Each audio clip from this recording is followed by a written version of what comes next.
In the past, I live stream on Blog Talk where you can call in. The phone number is 323-642-1387. That's 323-642-1387. And we're the talk show that addresses life, love, relationships, money, social challenges. We always do it from a man's perspective. And tonight, no question, no doubt, this will be a man's perspective. So I'm preparing some things. I'm on a YouTube live stream, and I want to get a Instagram going on here. So just give me a minute or two. What's going on, Reg? Luke Chase, thanks for joining me, guys. Hey, what's going on? I can actually read that. Yes, along. The goddess, what's going on? What's up? Yes, as long as she brings fat cash and tangible assets along with that high mileage. Otherwise, no. Okay. So if she brings show me the money. What movie was that? Tom Cruise and Cuba Gooding. Show me the money. Yeah, I'm cool, man. I'm cool, Luke. Always good to see you in the house. Had a little workout, so feeling good. Gobbled down some food and ready to go live. Let's see. Let me make sure here.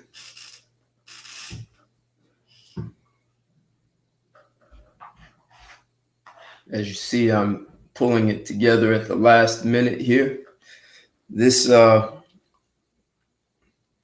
the way, this topic was a request. So I am putting this together upon a request. I'm going to do something a little different. I'm going to bring in some callers, and then I'll paint a picture for this. But 870, you're live and on the air with Straight Talk. What's your name and where you calling from? What's going on, Ted? Hey, what's going on? Tell everyone your name and where you calling from. Good old Parker, Arkansas, man. Look, Kendrick Harris here.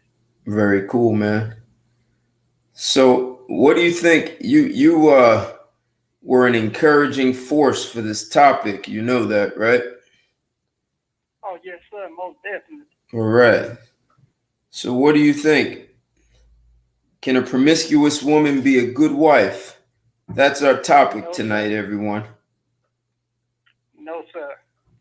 And the reason why I say no, because she needs to be used for sexual practices only. Like in the form of a concubine or something like that. But for long-term traditional relationship and marriage, no, sir. And I didn't stutter, Ted. For all those folks coming in here, I didn't stutter. I heard you. No stuttering whatsoever. So you can't see it. My soul got to be tied. I can't give her my spiritual energy, Ted. Well, those two spirits just ain't gonna tie together. So if I'm trying to get saved and sanctified, and she want to be out there and want to be a hoe, that's just not gonna work for me. Well, you know, a lot of women will say they can change. I mean, I've heard guys on this show. I've heard guys on the show say, "Hey, you know, that's unfair. Women change." No, sir. Man, you're hardcore. For me, I'm strictly indoctrinated. No, she can't. That can't work for me. Now, one thing, if I'm living a swinger lifestyle or the cuckold lifestyle, that's one thing. But I'm trying to, find somebody for the saved, sanctified, long-term committed relationship. And that's what's going to be hard to come across, kids. Not that the fact that these women ain't out here. It's just the fact that the women out here that you talking about, that these promiscuous women, they making it hard for the women who ain't out here sleeping around. That's a good way to put it. So there are some women who. Sorry? Go ahead. I was just saying there are some women who are out there doing the right thing, is what you're saying, except there are too many women who. But too many women who are out there being promiscuous, and that makes it look bad for everyone. That's what you're saying? Yes, sir. Okay. Hey, Common Man. I see you in the house, and thank you. Yes, that was the movie. Jerry Maguire, Show Me the Money. I see Reg said he only takes a promiscuous woman if she's bringing a bundle of money. Otherwise, he doesn't want her. So, isn't that interesting? There we go. That's real interesting there. And that I was trying to remember the name of the movie is called Jerry Maguire, where Cuba Gooding was screaming, "Show me the money." So that's what some guys are saying. Show me the money. If you don't bring the money, I don't want you. If you show me the kitty. This is a great topic. Leave no stone understand. We as men need to know this about women from spiritual, emotional, and physical viewpoint. Peace and love from Jackson, Mississippi. Hey, thanks. Obadiah, 100% truth. Thanks for that, man. Yep. And I think that's what you're getting at, Kendrick, right? So I don't know if you heard that comment. Say that again. Damage. It's almost like, it ain't nothing to be desired after this woman done. How can you compete with coming behind all those sexual love that she done had? And you knowing what she done did. It's a good possibility, like you said, that if men was to know what a lot of these women out here doing, I guarantee you, just like Chris said the last time, a lot of dudes would just up and just leave the plantation if they knew what the true high body counts were. So a few guys are saying habits die hard. So once a whore, always a whore. I don't know. Like they say, always once saved, always saved. That's a lie. Because if you transgress the law, you fall right back under the law. So right. You can call me a radical if you would, but that's just me, Ted. Okay. All right. Got it. Loud and clear. Hey, I got my cousin here. What's up, cuz? You down in Texas still? Art Blast, thanks for joining. When you coming up this way, cuz? So, drugs for women. Men don't change. Okay. Pop them and dump them and go on back to business. That's how I look at it. So when you so you made the suggestion. You've actually suggested this topic in different ways. What made you suggest this topic? Like why is it such a big deal for you, Kendrick? Well, me personally, like I discussed with you in a couple of sessions, it's getting to the point, Ted, where it's almost like all the true how can I put it? All the good and decent and pleasant thing to make a woman, it's almost like somebody done flipped the switch and you find out that these women that have been promiscuous, it's almost like now you don't have no kind of desire to them. Now you're a lost over them, but you ain't gonna have that, that spiritual connection. You just ain't gonna want that with them. You know what I mean? Just something like what a pimp got with his hoes, it's just the opposite with me. You know what I'm saying? Okay. And it's getting buck wild out here. It's almost like these female entertainers influencing that stuff, that horror culture type of stuff. And that's not me. I'm a Southern boy, Ted. So I've been in here 31 years. I ain't never seen no stuff like this. So you think it's the entertainers that are influencing women? Yes, sir. And I believe a lot of them getting paid on the table to influence the masses like that. But I could be wrong. You may have to correct me if I'm wrong, though. But it's almost like since from the 90s on up to where we at now, it's like this thing full blown now, man. But someone said that's more of an old school ideology. What do you think of that? What you mean? someone saying what you just said is an old school ideology. He said times have changed. So now I'm just telling you what was said. You're talking like old school. It's almost like it's progressing. It's not to say I'm an old soul or nothing, but it's almost like this stuff is progressing. Now these folks coming out to these little girls now, if you've seen that Netflix thing called Cutie, now they're going after these little girls. They don't want the ran through woman no more. They want these little innocent girls. No, I got that. You're changing the subject. So he's saying you're saying that he's saying that you're saying what you're saying is an old school ideology and times have changed. That's just the words. So what do you say to that? I would say that to the person that made the comment, yes, sir, I guess so. Okay. I would say yes, sir. That would be the case. So you're an old school. Okay. Yes, sir. And you're gonna stick with that. Yes, sir. All right, perfect. So, so thanks for suggesting the topic. I think it's hot. I don't think it's spoken about enough. And even though, yes, people say times have changed, but I question whether times have changed. And I don't know if I'll be able to. Kendrick, let me go through with this. So the reason why I question whether times have changed is because the biology of a woman hasn't changed. And there are all kinds of statistics that show when a woman has sex with 6 different men, she's 3 times less likely to be in an emotionally stable relationship.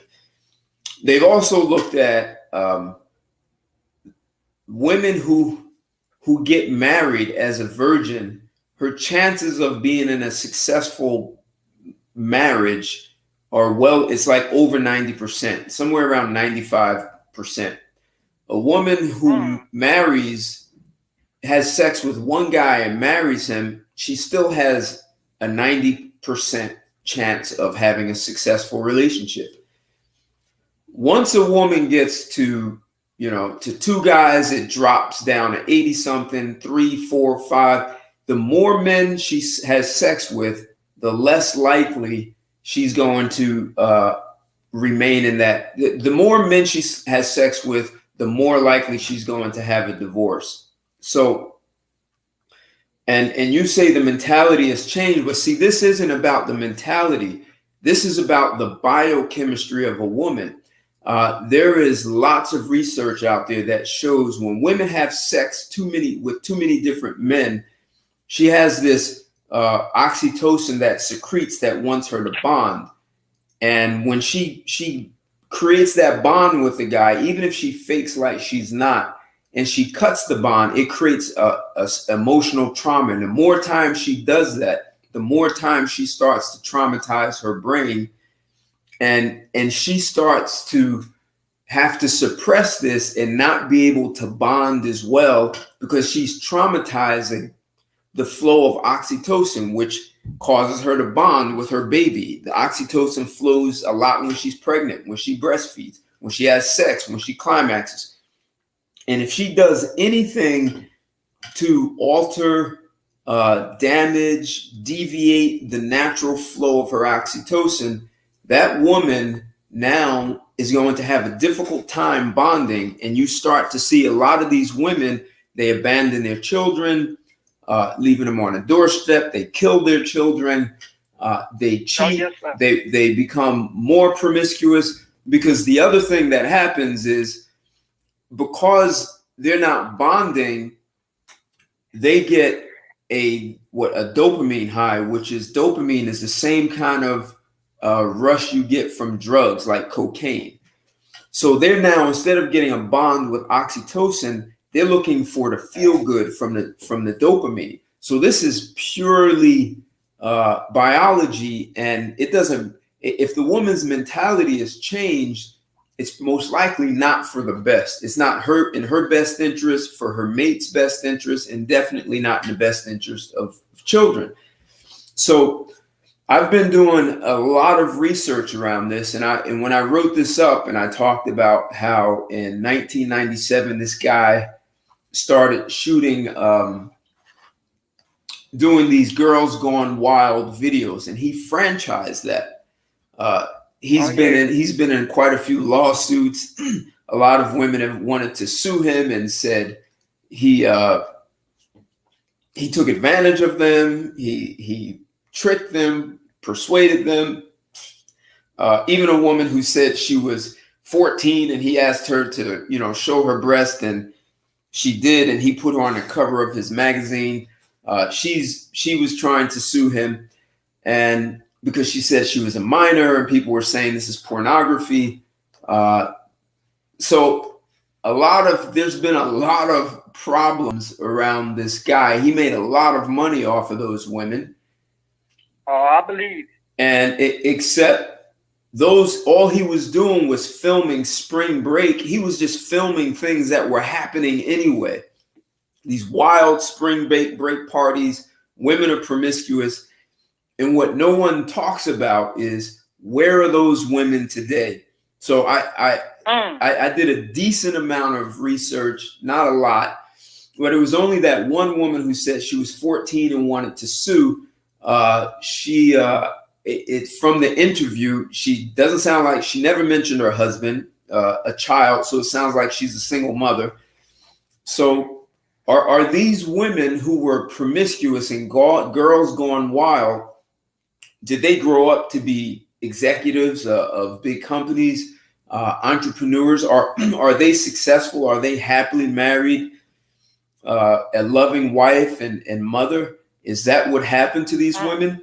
What in doing other research, what I'm finding, and I'm going to do a show just on this, is that these women became emotionally unstable. And one of the outcomes that we're seeing today is these women are having a rage with their children. They're having a rage with their spouse. This emotional instability is affecting how these women cope with the world. They thought because the feminists said, hey, you can be promiscuous and it's okay. And perhaps it didn't work out for them. So now I think we may be having some other problems in society that no one anticipated, and everyone gets to pay that price. So that's kind of where I am in this conversation. I want to bring one more person into this. Area code 617. You're live and on the air with Straight Talk. What's your name and where you calling from? Hey, what's going on? This is Brother Mo from Boston. Hey, what's Hey there, Mr. Mo. How you doing, man? Thanks for calling. What's going on, gentlemen? How you guys doing today? All right. Doing real good. Pretty well. Interesting topic. Good topic, I will say. And you guys said a mouthful. And Ted, you said a lot of the things that I wanted to say as far as the science of it all.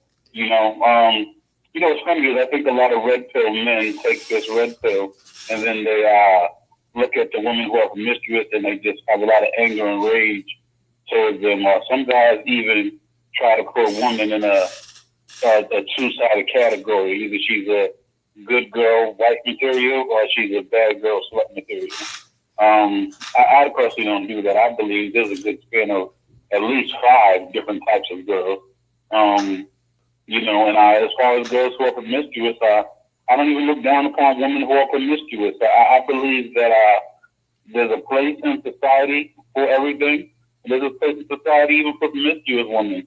I don't think that their place is to be married, though. I don't think a promiscuous woman would make a good wife. That's not a place that I think a promiscuous woman could play in society. Whoa. But tell me why you don't think she would make a good wife.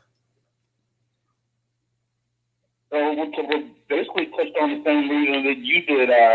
You already broke down the science part, and I agree with you. And I found myself trying to explain, about the chemicals released from the brain, right, and the ability to mate and pair bond. I personally have a core belief of I put a minimum of 3 men. I said a girl has a minimum of 3 men, 3 to 5 men. After 3 to 5 men that she's been with, I believe she has what is known as a dick demon.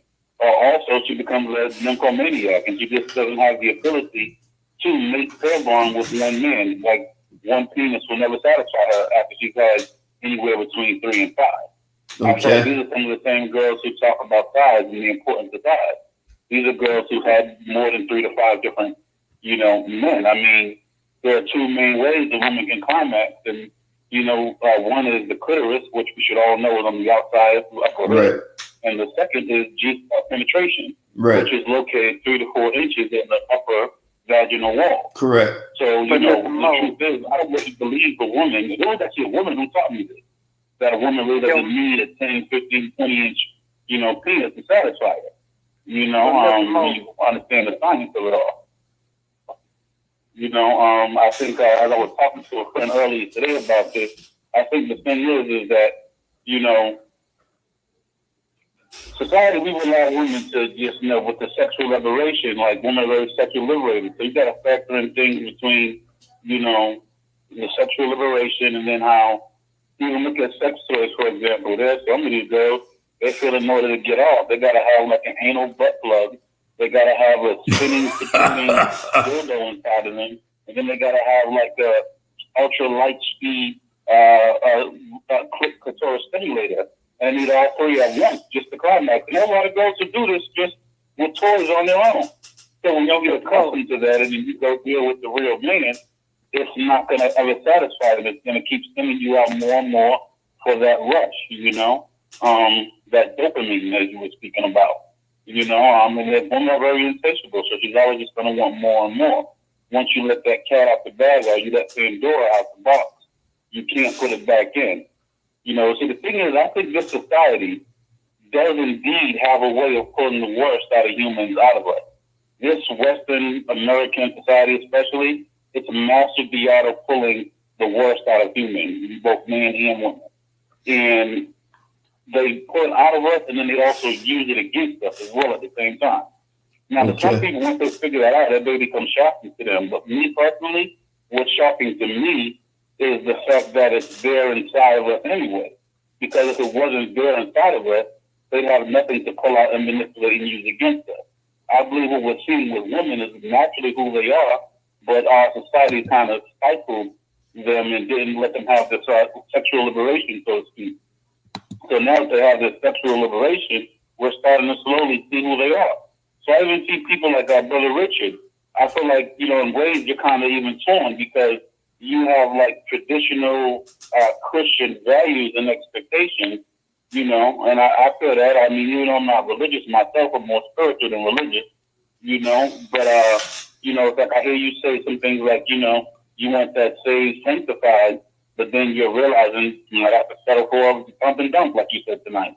I feel like when I hear men who say that, you're like torn because you have these traditional values and the world lied to us about what women are, who they are, and you ran with that concept for so long that you're slowly waking up to the truth about, who and what women really are. Hey, wait, hold 1 second, guys. Hold that thought, Kendrick. So, cuz thanks. All right, he said the dick demon. He's laughing. So you said you worked with some women and they were ready. What do you mean? And my niece is here too. So good. I want you to hear this. So I see you here. And Big 125, thanks for joining. Kendrick, I want you to go, and then I'm going to bring in 2 more people. But go ahead, Kendrick. Okay. But yeah, Mr. Mo, the reason why I was talking about the sanctified lifestyle, because you got to look at it from this point of view. I was taught, man, that watch these women that lay up with multiple dudes, because she'll start to take on the characteristics after she done laid up with that man's raw energy going up in her, that he transferring part of his soul onto that woman. And I was like, man, this getting real deep here. This is almost like some Fred Krueger stuff, Mr. Mo. So I said, well, you know what? Since they told me that, your best job is to leave these women alone and to the Lord to direct you to who he wants you to be with, for the long term. But now, like I was telling Mr. Ted, it ain't no harm in you going out there having your pleasure, get your rocks off with a promiscuous one. But for the long term, Mr. Mo, no sir. I can't see my soul being tied to this. No, I feel you, and you're absolutely right. I mean, women do pick up the characteristics of the men that she's freaking with. You could take a girl who does not cuss at all, and if she's in a relationship or having sex with a man who cusses a lot, next thing you know, this girl's going to be cussing. And she's not even going to notice that she started picking up cussing. You know, so you pick up you pick up, your mannerisms, the men that she's with, because women are a lot like empty vessels. She's an empty vessel until some man puts his life or his life inside of her, and she mimics that, and whatever he is, he can't swallow. That's what their nature is, you know. And you know what? Mr. Ted, maybe is that part of the pair bonding experience when she started acting like you? That's an interesting. When I said that torn apart part, when I said people like you in the beef in a little torn apart because you acknowledge, you say there's nothing best thing you can do is what is pump and dump. But if you're walking that so-called sanctified lifestyle, now I'm not a judge, but I'm not part of that religion. But according to that religion and the whole spiritual, sanctified, and saved lifestyle, there's no room for pump and dump if you're going to walk that lifestyle. That's why I say that I can hear, that are being torn. There's a lot of men who are being torn. I mean, and I agree with you, especially if you're a part of the church. From my check to the black churches in America, most of these women in black churches in America, they all end up having children and getting knocked up and getting in relationships with men who have no relationship with God or the church at all, for that matter. That's really why I'm talking about to these dudes who is gonna do it. Yeah, you can have fun with Promiscuous. I promise you. I don't see but like you saying, for somebody to talking along last me and you, no sir, I can't mess with that. That's just how I would talk. I'm just giving a perspective. I ain't putting my mouth on nobody. You know what I'm saying? Mm. Hey, so I think any woman has the ability to be a promiscuous woman. I think what leads a woman to be promiscuous plays a lot of the men she chooses to deal with. I think the men can make a woman become promiscuous too, in a way, but then again, it's still something that's inside of her. It's just that how many men does a woman have to be promiscuous? Oh, I ain't even know another call on. I don't either. I mean, if I would say if it depends on, that's a tricky question. I would say promiscuous meaning you're dealing with multiple people, or you had more than 3 to 5 in your lifetime. Like you don't go long without getting a new partner, and women. It's already proven that women right now are having more. The average woman sleeps with more men than the average man sleeps with women. So these women have a higher body count than men. If a teenager from the age of about 18 through 25, if she's nice looking, if she's popular, and if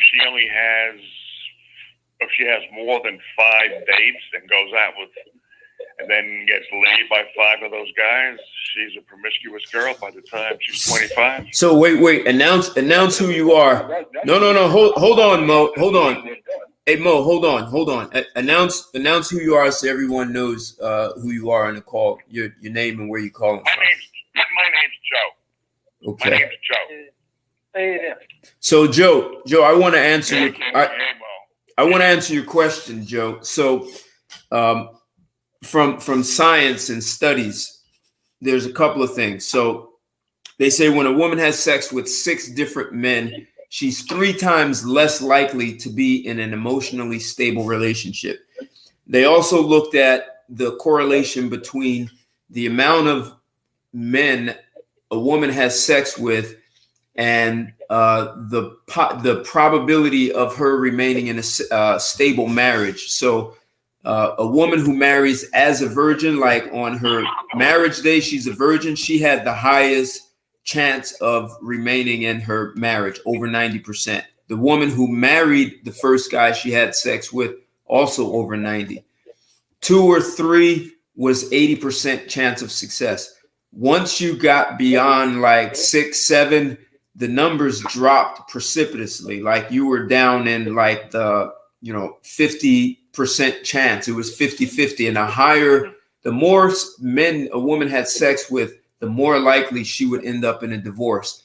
And when they look at research, the women secrete a neurochemical called oxytocin. She secretes that when she's pregnant so that she can bond with the child. Like, that's nature's way of forcing a woman to bond with her child. You talked about that before. Right. So what it's that oxytocin. But she also, but Joe, hold on. Joe, hold on. She also secretes that with the man that she's with, right? So that's her good feeling. It forces her to bond. But if she has sex with too many different guys, what she goes through is a cycle of bonding and breaking. And over time, that creates emotional trauma for her brain. And the oxytocin won't secrete as much. And then she, instead of getting the bonding feeling, she's getting dopamine, which is, you can get dopamine from working out. You can get it from other things, but it's also the same neurochemical that cocaine and other drugs secrete. So then it becomes about the dopamine, the drug high. She's almost like an addict, right? So, but the problem is she doesn't bond well. So if she has sex with 7, 8, 10, 50, she's more likely to get a divorce. So the answer to your question, she goes over 6, her body doesn't support it. Okay. So the same thing occur with men?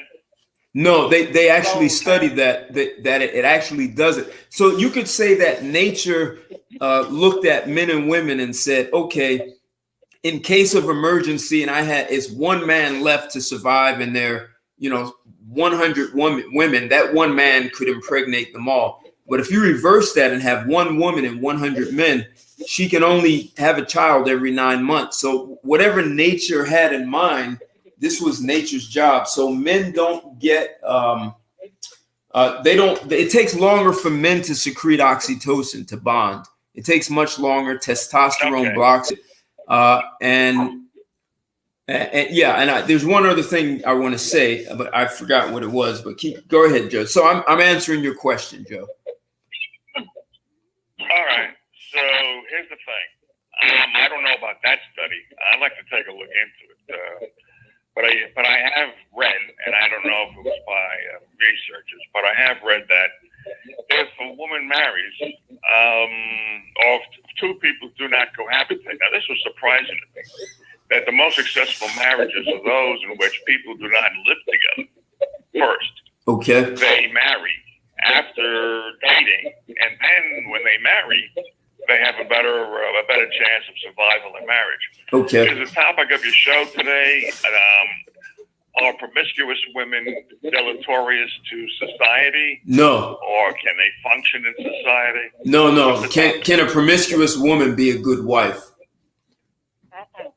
And so there's some other research I've been doing, and I'm incomplete on it, but I'm asking all these like girls gone wild and a lot of these. So after the 70s, the feminists told women you can be promiscuous. Well, what seems to be happening, Joe, is there's this new, somewhat recent phenomena of women saying they can't stop themselves from being in a rage, even with their children. And they say, I'm normally not like this. The psychologists are seeing this more and more. So is there a correlation between, so if women become emotionally unstable by being promiscuous, is that what we're starting to see? That rage is coming because they were promiscuous and it's created some level of emotional instability. There's a rage? So you're saying that a woman who is promiscuous, that instead of being the nurturing female that she's supposed to be, she gets angry at her kids for no reason. I'm reading these articles. I still have a lot more, but I'm reading some journals, some papers, and I'm also reading one on. You know what that? Go ahead. Yeah. Go ahead. You know what that says for men? If the research is true, then that just says for men to watch out.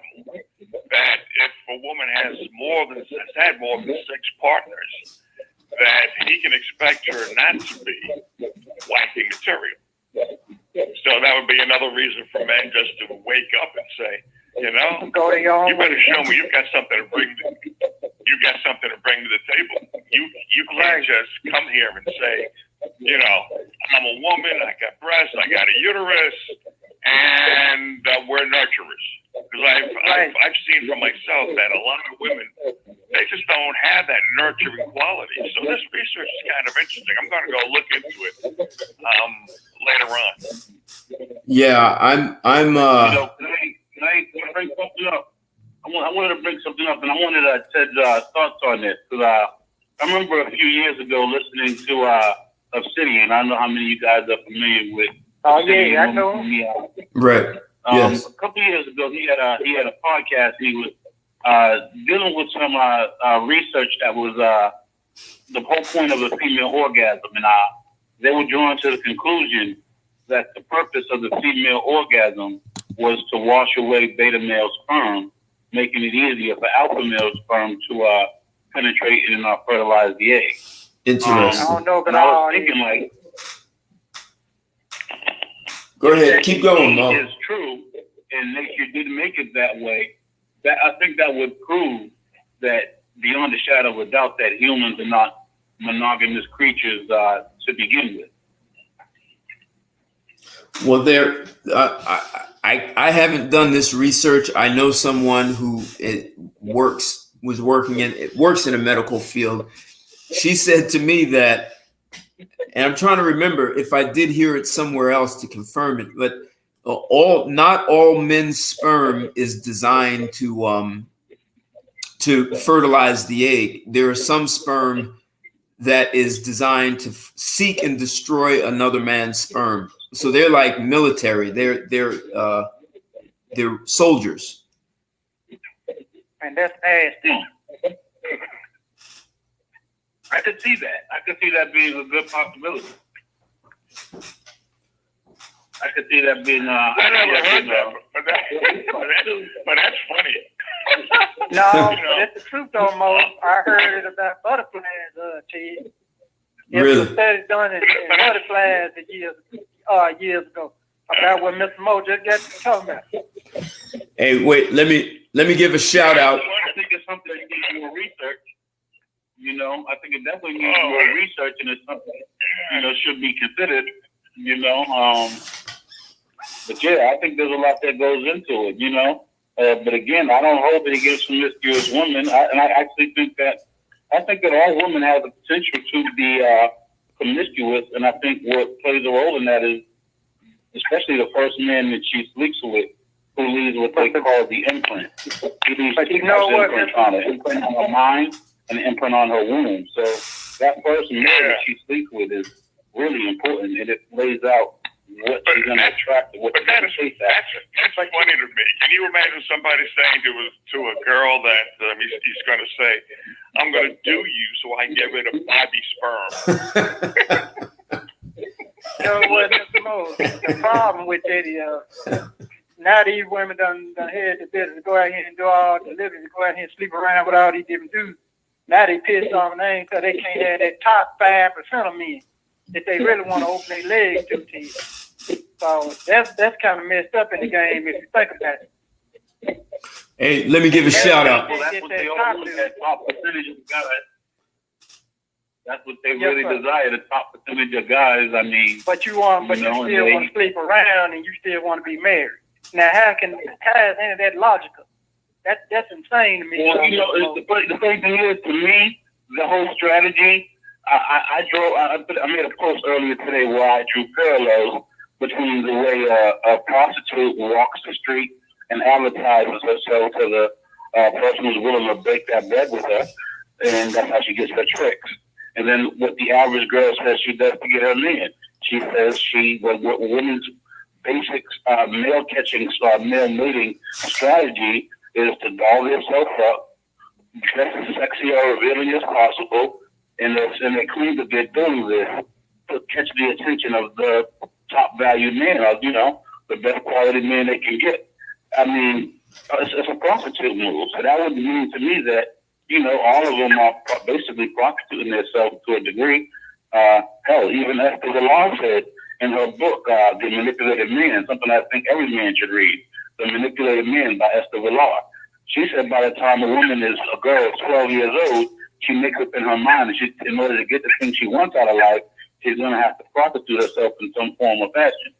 And this is coming from a woman, That's crazy. So it's like when you look at their strategies, there really is no difference between the girl who dolls herself up looking for that high value man and the girl who wants to walk in the block in the tight mini skirt. I mean, if we're going to be really honest with ourselves, a lot of the time these girls, whether she's a church girl, a teacher, a hooker, or a stripper, they all buy their panties from Victoria's Secrets. They all wear the same heels. They all wear the same dresses. But if you out here sleeping around, man, still some men you still are not to click though, Mr. Moss. That to me still sound crazy because all of them out here fighting over a specific type of dude. So what you supposed to do with all the 80-90 other percent of men that's out here? You see what I'm saying? I think right now the average girl, she is sleeping around. The number of men she sleeps with may vary, and the frequency may vary. But I think throughout a girl's life, when you factor in monkey branching, how they break up and leave, or how they divorce, or when you factor in all of the above, I mean, sleeping around is sleeping around. Some girls just face them out apart better than others. But I think that, we're not monogamous creatures. I'm not even trying to beat women up for that either. But what I'm saying, you ain't supposed to be out here riding no damn carousel for no 30 years. Then you ready to cash in some use that poontang to a man who ain't out here been doing all this stupid stuff. That's what I'm talking about. They get butt hurt when they find that this man don't want them. Hey, well, hold on, everyone. Hey, hold on. Hey, status symbol, thanks for joining. What's up? I have a super chat from Shadow Dog. Thanks for the super chat. Interesting topic. He says, so before I introduce another topic, area code 919, you're live and on the air with Straight Talk. What's your name and where you calling from? Hey, this is Richard. How you guys doing? All right, Richard, thanks for joining. I hope everyone's doing well. What's going on, Richard? Hey, Mo, it sounds like, you didn't say it, but it sounds like that you agree with the idea that a man can tell how many women, a man can tell how many different men that a woman has been with. Do you believe that? If you have a girlfriend that you can tell how many men she's been with, whether it's been 1, 2, 3, or 0, or whatever. The average man is clueless, right? And also the average man actually thinks by, sitting down and talking to this woman and asking her how many people she's been with, that you're going to get an honest answer. Honestly, the average too is typical. That's what I've heard from just through my talks with men. And I've been doing working with men and boys for years. And the typical feedback that I have gotten is, he'll ask the girl before they're official couple. He'll ask her how many men she's been with, and she'll tell him 3. But then after their relationship ran its course, and their relationship's on the rocks, he'll ask that same question on the way out, and then the number will jump up to 15, 20. And then he loses his lid what do you mean 15, 20? In the beginning, you told me 3. And then she'll flip it and she'll say, oh, I thought you meant how many relationships that I had. I only had 3 relationships. But I had another one is whatever number she gives you, which I've heard this mostly from red pill content creators and some POAs as well. They say whatever number she gives you, you can just multiply. Like she tells you 2, it's really been 4. She tells you 4, it's really been 8. She tells you 5, it's really been 10. If there is a psychological difference between women who had multiple sexual partners, right? There's a psychological difference between the ones that have and have not. Then you would think that psychological difference would show up to a man, so he could tell the difference between a woman who had 1 partner or 100. And you just said you can't tell the difference. You got to ask for it. So I said the average guy can't tell the difference. I didn't say that I was an average guy. I said the average guy couldn't tell the difference. When you're experienced, you can pick up on cues. Like a girl that's telling you she never did something before, but she's actually not giving you head and hand job, but she never did it before. You already know. You know what I mean? A girl who is quick to call you a daddy and she knows how to hold her legs up the right way, but she's telling you she's a virgin. You already know. I mean, she can pick up. But if you tell the exact number, now if you're able to tell the exact number, honestly, unless that woman reveals that information to you, I don't think you would know the exact number, but you can pick up on experience level. No, he's saying something different. Talking about doesn't manifest itself in any kind of physical, Right. That's my point. He's talking about something different, Mo. He's saying more what I was saying, that women can be emotionally unstable if they've been with a lot of different guys, and that so he's talking just from her mindset. Yeah, I agree with that mindset. If a girl's been with too many, it definitely makes them make their emotions off balance and makes them unstable. Definitely, I agree with that. I thought he was asking how can we tell how many partners she's had. No, he asked about psychological. He was right. I'm saying, how does the psychological effect that a woman with multiple partners have, how does that psychological effect on her? How does it manifest itself so a man is impacted by it? So how can I tell my girlfriend had one boyfriend before me or 100? I can't tell unless I ask her. And that gets back to that's what I thought you was asking, how many she's had. And the thing about that, and that's the tricky part for men, no matter, you could come to her and you could ask her these questions. I don't believe women are ever going to be truthfully honest with us about the exact numbers. I think a vast majority of them will instinctually just lie to you.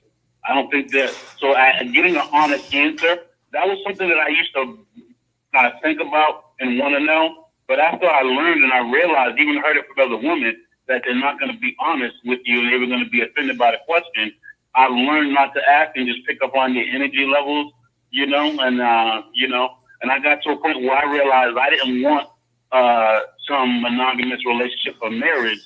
So the fact that she was promiscuous, had a promiscuous past, I was like, hell, I've had a promiscuous past. I'm not trying to marry this broad. I'm going to protect myself and use caution, as all men should. But, I had to learn to let that question go, worrying about how many ex-boyfriends she had, how many dicks she had in her. Because, when you get to that place where you really know you're not looking for monogamy, you're not offering monogamy, you're offering marriage or a relationship, so it doesn't matter to you. So that's the place that I'm in. But for a guy who would want marriage or would want a relationship, you just have to pick up on the cues, because getting an honest answer out of her is gonna be like pulling teeth. You're not gonna get that out of her. And I honestly believe I've met a girl who was a virgin. I had to let her go because the attitude sucked, and she was a crazy Christian. But I think with a vast majority of women you come across, especially the older you get, you can guarantee you're not meeting a virgin. I look at it like this. If you meet a girl and she's 30 years old, there's 365 days in a year. You times that times 30, but she's been on the planet for a lot of days. She's had a lot of experience. You compare that to how many days you've known her, and you have to realize you really don't know her at all. She's lived a crazy long life before you even came in it. So she's had experiences. She's been through things. I don't expect the girl to come in my life to be a virgin. I'd be shocked if I found another virgin on this age range of going up, because I'm 40. So this is where in love that I disagree with Ted. Ted says that women who are promiscuous have, and I'm paraphrasing what he said, pretty much have mental issues and so on and so forth. All the literature that I've read that women who are promiscuous was traumatized in their childhood, and something happened to them. Daddy crept in the bedroom, Uncle Joe came up the steps when he shouldn't have, something like that. And so that turned them into being promiscuous women and gave them that mindset, not to promiscuous, not the promiscuity itself, but something that happened to them when they were small, growing up, turned them into promiscuous women, created that mindset, and caused psychological problems, not the promiscuity itself. So let you guys have to let me respond to him. It's a double-edged sword because there are some women who grow promiscuous because of that reason. And I will say some of the most promiscuous women I've had experiences with had openly admitted to me of being victims of sexual abuse or sexual assault. Right. They say, especially in the Black community, 3 out of 4 girls are sexually assaulted by the time she's 15 years old. Right. So women get introduced to sex and sexuality earlier than men. But, you know, that's like, you know, you can find a girl who is a promiscuous who didn't have a troubled past. All right, hold it, guys, hold it. I wouldn't say the only girls are promiscuous are girls who had sexual abuse history, but they are the leading cause, number one. Also, by same token, a lot of people who practice LBGTism, they also had issues and had a sexual assault or molestation growing up as a child. These are all just common denominators. Would I say it's the root cause for everybody's case? No, but for a lot of cases, it definitely is a common denominator.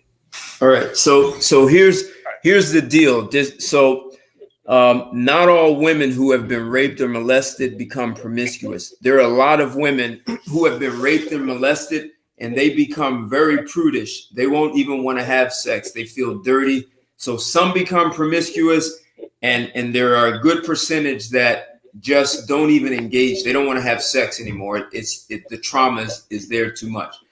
At the same time, I did a show, I guess about a year ago. And wait, if someone has their computer on in the background, it's feedback. Can you turn it off? Or if you have a TV on or some radio or something, it's feedback. So perfect. So there's a woman who became a stripper because she wanted to find out what the stripper's life was like. So she had a PhD in sociology and she was doing research. And one of the things that she found was that there were not as many strippers who had been raped and molested. She came into it expecting that that's exactly all the strippers were going to be women who had been raped and molested. And a lot of these women were promiscuous, but there were a lot of them who were never raped or molested. So I understand where you're coming from, Richard, but that's a blanket statement that just doesn't fit. It doesn't account for the women. Well, it's a blanket statement to say that promiscuity causes women psychological problems. That's a blanket statement too. What? No, Richard. I'm not saying that. I didn't say that. What I said was the studies, the research. Here's what they said: women who have sex with more than a certain amount of men are more likely to divorce. Women who have sex with a certain amount, and they said the number was 6. When they hit the number 6, they were 3 times less likely to be in an emotionally stable relationship.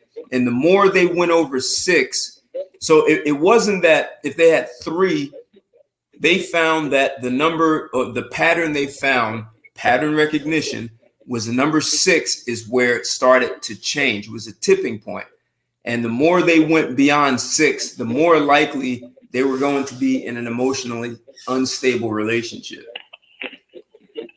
The reverb and the echoes come back. Like I said, man, you know, Scott, you hit on something interesting to me when you brought up that point about the girl who, the stripper there. Right. You know, it makes me think that's how square folks think, because to me, and people think of the pimp gang the same way. They think of a man who is a pimp. They think of him as this old evil man who got the girl strung out on drugs and used physical threats of violence or death to make her go out in the world and sell her ass, right, bring him back to cash. But that's actually inaccurate. That's what the square people think. People who know about that lifestyle know that pimps are actually chosen by prostitutes, and the prostitutes choose their pimp. They choose this lifestyle, and they choose to give the pimp that cut of that, give that pimp that money. these are all choices, but you know, when you got that square jaded view from the outside looking in, there's a thing in America, everybody's running around talking about pimps of people who force, you know, prod drugs on these girls and kidnap them and take them from their mama's house and, you know, push drugs on them and, you know, brainwash them and make them do their evil things. And that's not the case at all. These girls step into this lifestyle. They made a conscious choice that I'm going to be a prostitute. She made a conscious choice of who her pimp's going to be. She chooses her pimp. Hell, there's an old pimp line. When you were talking about prostitutes in your right clothes with your mouth closed, meaning we're pimping you at the same time. You were talking about it before. You know? So that's just the how society looks at it when, you know, the truth is, you know, when you don't want to look at I have more respect for prostitutes than I do for a lot of housewives. At least prostitutes are honest and upfront about, if you want my body, you can pay. We won't have a relationship. You go your way, I go my way. That's very honest and upfront. But when women are given the sanctions so that they believe that they're entitled because of the way that they can put on their mascara. Now, let's admit, most women look like dogs when they take off that makeup. I've rarely seen a good-looking woman without makeup. But when she's allowed to put on the makeup to cover up her ugliness and then go after the higher status guy, that to me is a form of prostitution. And when you mentioned the book by Esther Villar, I read that book many years ago. That's a very enlightening book, written by a woman. I think it's Dutch woman doing it. Somebody from the Netherlands, I believe. It's someone. Something like that. Something like that. You was wrong. I thought she was from France. I'm not sure. Something like that. All right. Someone. Hey, there's a computer on, or someone has their computer on in the background. You need to turn it off. It's too much feedback. It was like it went off and came back. Country Boy, thanks for joining in. Mr. Brain, thanks for joining. Hey, Mo, you know, I was laughing when you were saying that people think a pimp goes out and chooses women and, you know, sex traffics them. Hey, does someone have a radio or a TV on in another room or in the background? Because there's a lot of feedback. Just everyone go on mute then, because it's too much. I don't want to put everyone on mute. It's not me, because I put myself on mute almost the whole show. Okay. So Mo and Richard, this is for you too. So when I lived in DC, I used to sell advertisement for a newspaper, and I went to the major regional bank, and there were two women who made decisions for buying the print advertising from me. The head boss was a little bit older black woman, and the one right under her she was a little bit younger, closer to my age. And she was light-skinned, very, very attractive, and well-educated. So they buy the advertising from me, and everything is fine. The lighter-skinned woman actually called me at work, like she wasn't working there anymore. They told me she wasn't there. And she called me and said, she had this nervous breakdown. And she told me this whole story about how it happened. So cutting to the chase, I ended up hooking up with her, right? So we were in a relationship. And Mo, one day, this woman said to me, she said, I know this guy who would pay me to have sex. And you know, it was like passing, right? I must have been 26, about 27. And she brought it up again. And she said that if I were to drive her there, and then she told me she knew two other guys. So now there are three guys, and she's encouraging me to drive her. This is a beautiful, what you call red bone, well-educated. She said that I could drive her there and just she would be safe. She would give me the money. And these are guys who have money. And then she said she would help me get more women. So I turned it down. What I could have right now not been here, or I could have been here talking to you guys about the pimp game, because I could have taken that. She was dead serious. Man, listen, Yeah, but I'm just saying that. That had to have gone to a board meeting, though, when you found out about that. Because if you were in a relationship, Wait. Too many guys talking at the same time. Whoa, wait. One at a time. okay, how did you feel when you found out that your girlfriend was asking you to drive her around so that you could be a pimp, in effect? I thought it was a joke, and then I actually confronted I sat down and saw that this wasn't a joke, and she said she could help me get more girls, and that just wasn't the place. So I met her, or maybe shortly after she told me that, I met a guy who was he was born in 1940, so this must have been around 1990 or so. And this guy told me he was researching pimps and prostitutes, and he said the one common theme for all prostitutes was they wanted absolutely no responsibility. They had no problem having sex, turning the money over. They didn't want to be responsible for bills, mortgage, rent, lights, food. The pimp took care of all of that, and they were okay with just shopping with their money. So this woman I'm talking about basically had that kind of mentality, because the way she got out of work is she faked a nervous breakdown, and she didn't have to work. She collected some workman's whatever she collected. She didn't have to work, so she was looking for a no responsibility lifestyle. Okay. In other words, she was the neighborhood guy. That's what they all want deep down inside. Deep down inside, they all want a no responsibility life. A woman, if the life was like driving on the road, a woman, she doesn't necessarily want to be behind the driving wheel. She doesn't want to have to sit there with a map out telling you which way to go. She wants to sit back and enjoy the ride. That's how women are at the core of their nature. They want someone to just provide for them, take care of them, much like a child does. A child needs someone to provide for them and take care of them, That's what they all want. And I think a lot of them are really upset because they can't have that. Ted, did you say she faked that nervous breakdown? Oh yeah. She was dating some guy, and he was stalking her, and she said that she couldn't take it, and she fell apart, and so she got out of work legally. Oh, Jesus Christ.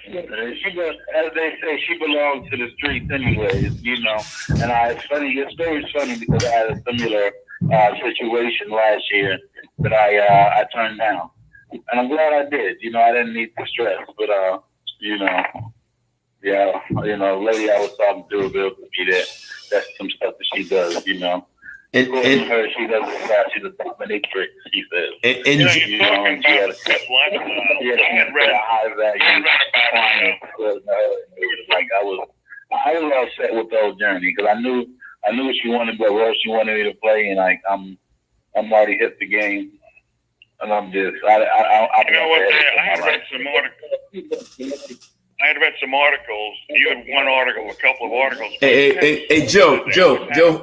Hey, Joe, hold 1 second. Hold that 1 second. Hey, if you're watching me on Instagram, you've got about a minute and 30 seconds, and it's going to shut off. So if you want to continue hearing the show, come on over to YouTube live stream. You'll find me over as Ted Santos, or you can call in at 323-642-1387. That's 323-642-1387. You've got about a little over a minute left, and it's going to shut down. And so the only way to continue this lively discussion is to join on the other ways. Go ahead, Joe. All right. Years ago, I had read an article or had read about somebody who was studying pimps, and the long and short of it is that the pimps were always worried about their stable running away from them. It wasn't as though they had an easy life. They always had to keep their women in line, and they always had to worry about women stealing money from them. So, yeah, there's a lot of stress involved with being a good old pimp. Right. I wonder what kind of pimps are those, because I know old school, especially black pimps who have never gained you know, they know that your stable is never going to be there forever. They say the saying that those hoes come going. They always coming, they always going. That's their nature. They're supposed to. Hey. You know? Yeah, that's what the Hey, hold, guys. We're getting off. We're getting off topic a little bit. We're getting off. Hey, we're getting off a little bit. So I want to bring in another caller. Area code 330. 330. You're live and on the air with Straight Talk. What's your name and where you calling from? Hi, Ted. It's Letitia from Florida. Hello, Letitia from Florida. We have a woman. We have a woman to talk about this fascinating and exciting, engaging topic. So let's do it. Tell us what you think. Can a promiscuous woman be a good wife?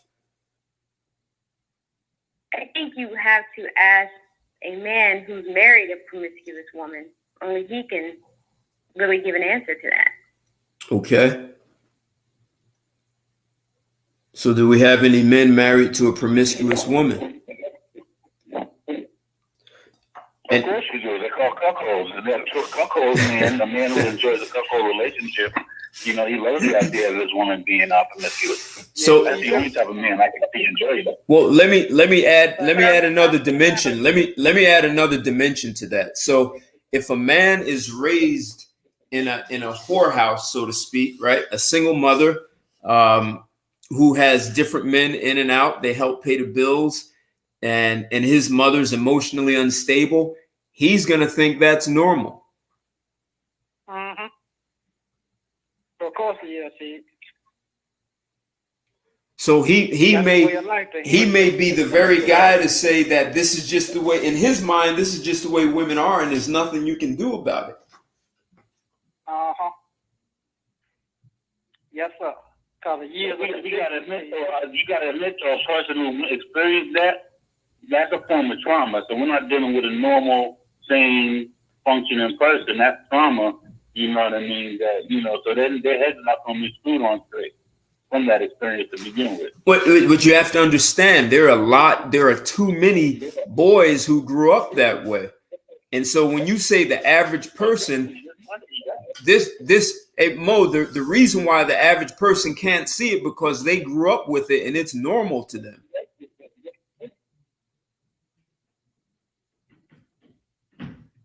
So this may be Yeah, I mean, because of the society and the times that we're living in, you're absolutely right. I mean, and it's sickening, but, you know, it's sickening. That just means we're going to have more people that are exposed to trauma and are going to have triggered mental illnesses and unhealthy relationships because of it. And that just means that just because when the numbers for this trauma and this type of abuse and mental illness, when the numbers for this goes higher, it doesn't make it normal, you know. I mean, I would tell you that the average person ended up experiencing that. We still can't normalize dysfunction. It's still, you know, abnormal. But the thing about it is, we still factor them in, and I think we should still factor them in, and especially when you're having a discussion like we are now. I think that, you know, I think that they're worth acknowledging, you know, their perspective is, you know, I think it's also it's good to acknowledge their perspective, because from their perspective, you're right. It will be normal. It'll be normal to them, you know. In fact, they may have a difficult time with a woman who's not emotionally unstable. They definitely have a different perspective on it. They in their mind, you know. That type of behavior is normalized. Dysfunctional behavior to them isn't normal to them. So, you know, I mean, I don't think we should let those type of people set the bar or the norm for everybody, though. That's a good point. Hey, I want to bring in another caller. One more call. And we're going to bring in two. Area code 919 and 405. You're both live and on the air with Straight Talk. What's your name and where you calling from? 919, what's your name? 919, maybe you're just listening or you have me on mute. 405. Huh? No, it's a second 919-717. Okay. Can you hear me? Oh, yes. Can you hear me? Yeah. Loud and clear, man. What's up, brother? Hey. Seven Small. What's going on, man? Well, listen, I think there's a myriad of reasons why women can be what you could say, what you call promiscuous. I definitely think trauma plays a role. I've actually seen it in practice. But I will say on the cusp of that, I think the more a woman has sex with men unprotected, I think that gives a greater credence to her damage versus, in my opinion, condom protection. And then not only that, even with the condom on, I think it can be damaged. But I think whether say a woman had an IUD, she slept with, say, 20 men uncovered, and, all that man's essence went inside of her, I think it caused irreparable damage. And, some people don't believe that, but I think it definitely caused irreparable damage. Well, and micro. I think that's one of the reasons why, especially during love, why many don't make good wives, because so many they have the spirit of so many different men in them. So, yeah, I really believe that. Well, and micro chimerism. So if it's unprotected, right.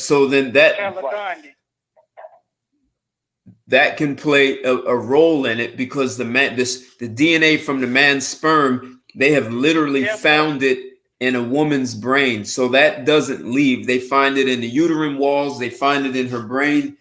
So what's the impact of a man's DNA in a woman's brain, and how does that affect her emotional instability or emotional stability? That's scary to you when you think about it in layman's terms.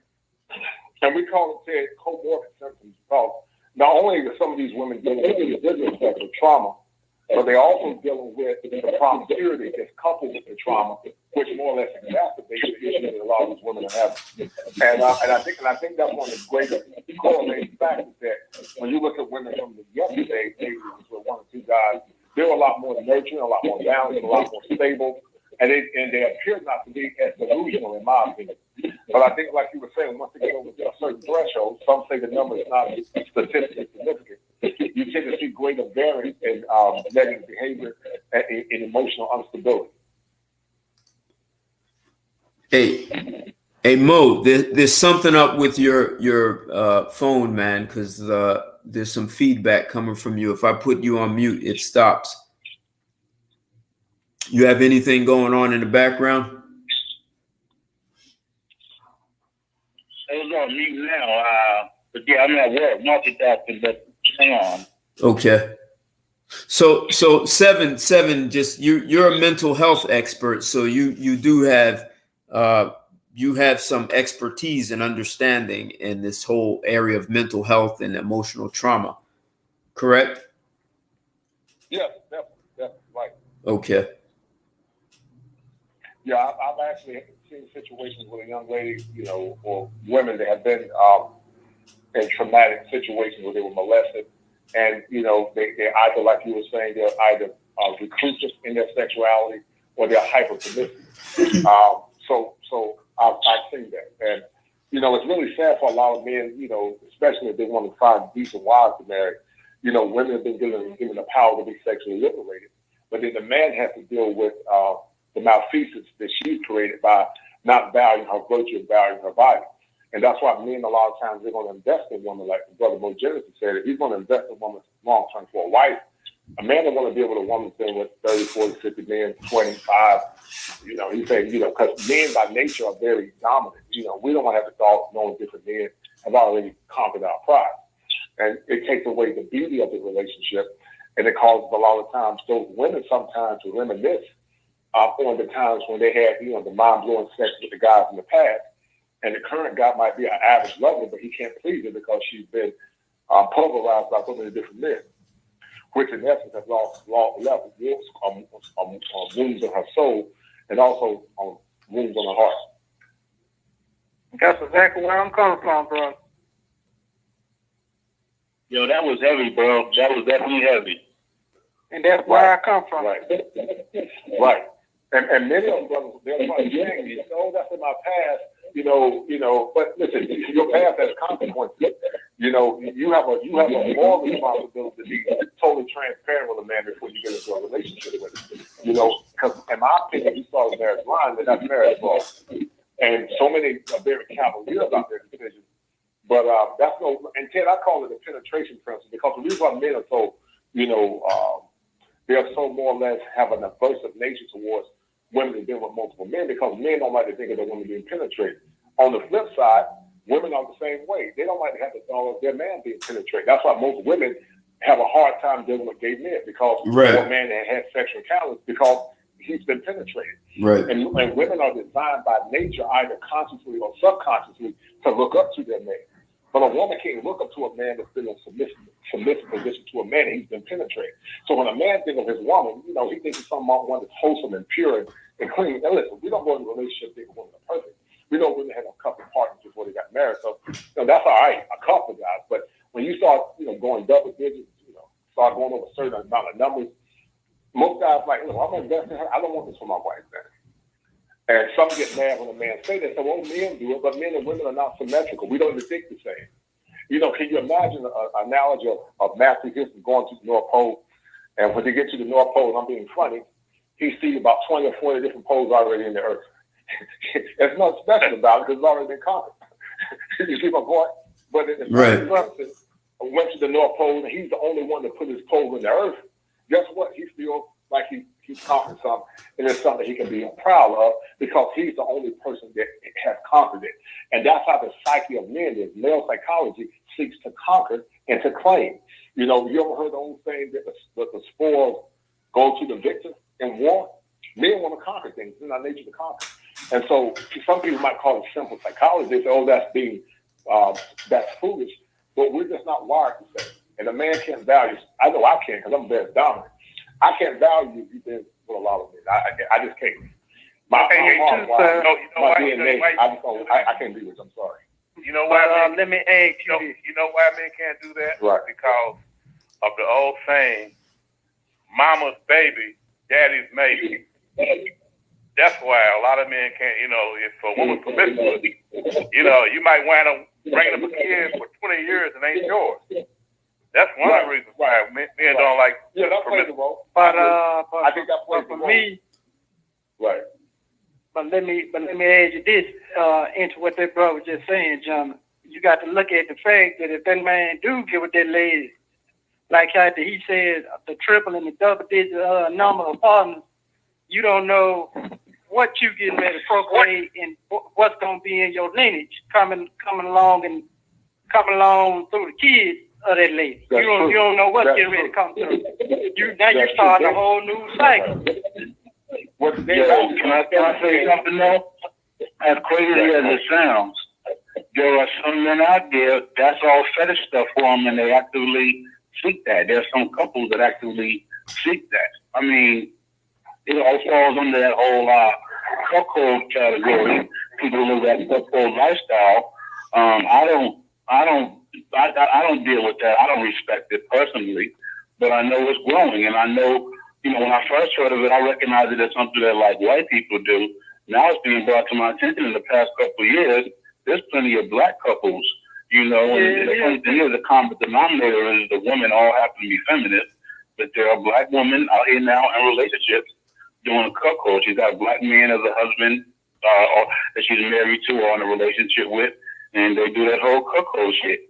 I don't condone it.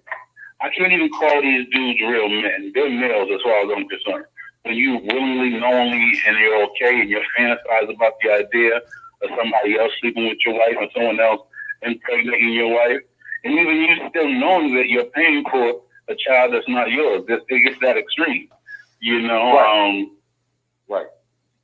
Well, that person, weird chastities and shit. Like, there's some of these men, like, chastity's always known for something you lock your daughter up so she wouldn't lose her virginity. They got male fucking chastities now for these fucking pathetic fucking guys.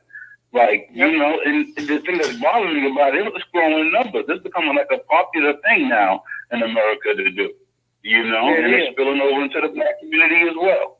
But the thing about it is, though, Mo, black women been wanting to do it for a while. That's the only thing I noticed in my 31 years. Say that again? I said, but in my opinion, it's like a lot of black women been wanting to do it for a while now. since this feminist junk come along in my 31 years of being on this earth. Now I'm starting to see black women talking about they want that dude to blow their back out. They don't want no baby. They want that dude to blow their back out. Shit. If you think about it, when we were slaves, that's what we went through anyway. So they've already experienced it, you know? And there's that fine line when it comes to that trauma, that sexual trauma in women. I don't think a lot of people are well studied enough or mature enough to have this type of conversation. I know Ted is, he kind of touched on these issues before, but there's that fine line when you end up in that position where you have a sexual predator or abuser in the beginning, and then you become addicted to whatever is taking place. Like, you know what I mean? It could be a rape and could be a molesting. But you end up in a position where you start to enjoy it and look forward to it. So, yeah, there's been, you know, studies done on this as well about how, you know, women who might have been a rape victim and she ended up having feelings and they looking forward to a rape. And I think after a while, that's the black community in many ways, too. It's like we were rape victims in the beginning, but after a while, you start enjoying that rape and you start looking forward to it. And I feel like when you get to that point, you're not a rape victim anymore. You're a rape participant. And I feel like that kind of reflects how the black community is, in my opinion, right now. Because I'm going to be honest with you, Mo. This Me Too junk kind of scared me as a young single black man who out here ain't got no record, no warrant, no kind of background with the police or nothing. Been in church all my life. But then you got these women out here talking just like what you talking about. They just some of them, but not all of them, have all the cartels that want them rape fantasies and all that junk. And I'm sitting up here in my mind, I'm looking like, what the hell? You know what I'm saying? Can I jump in there? Please. Go ahead, Chris. Okay, so Seven Small said something that was absolutely 100% true, and Mo too. And I'm gonna touch on both of those. So he said that the scenario about planting the flag, that's true. I mean, if you think about it, the reason why the lunar landing for America is so controversial is because, you know, we're the only one who planted the flag on the moon. You know, now if they would have got to the moon and, you know, every other nation had already planted their flag but us, it wouldn't be a big deal. Nobody would question, nobody would care about it. And that's how we view women.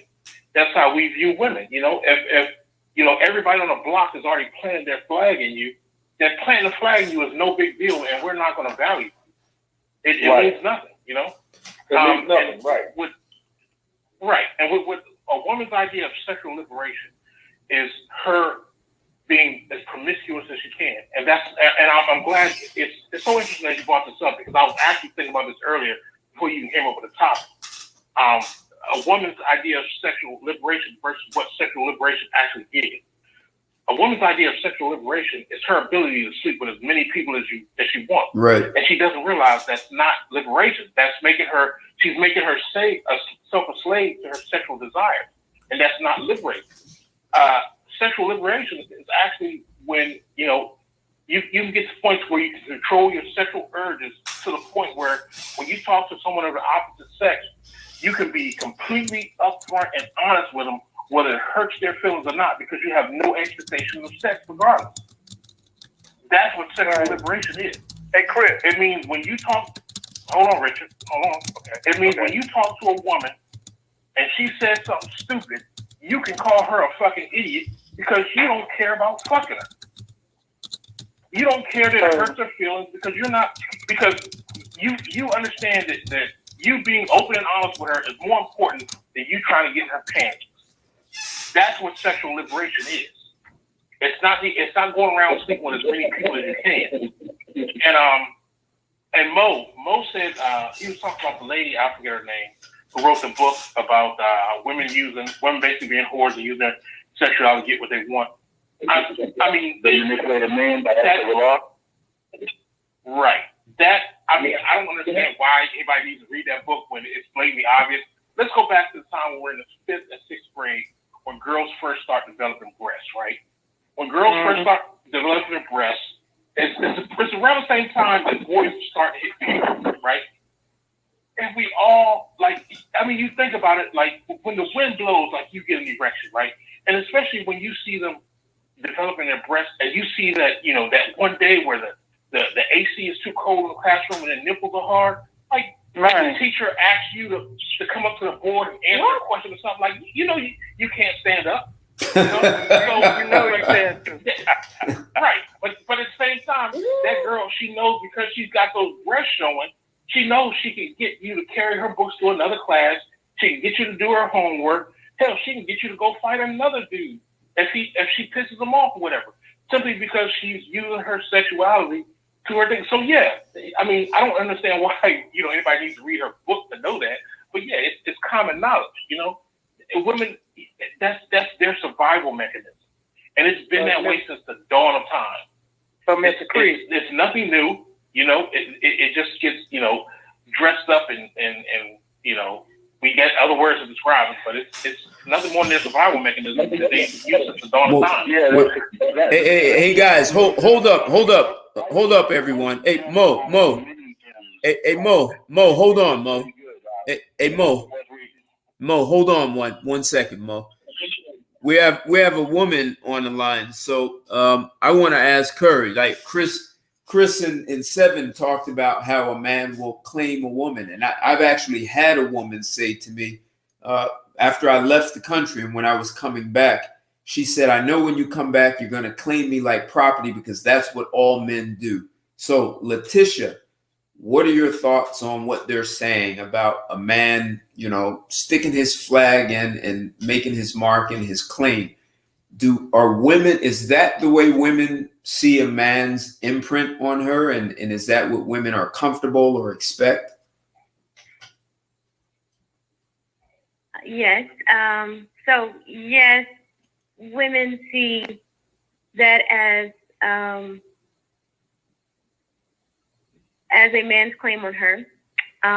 For most part, women, besides your little feminists and lesbians, that's what they desire. They desire to be claimed.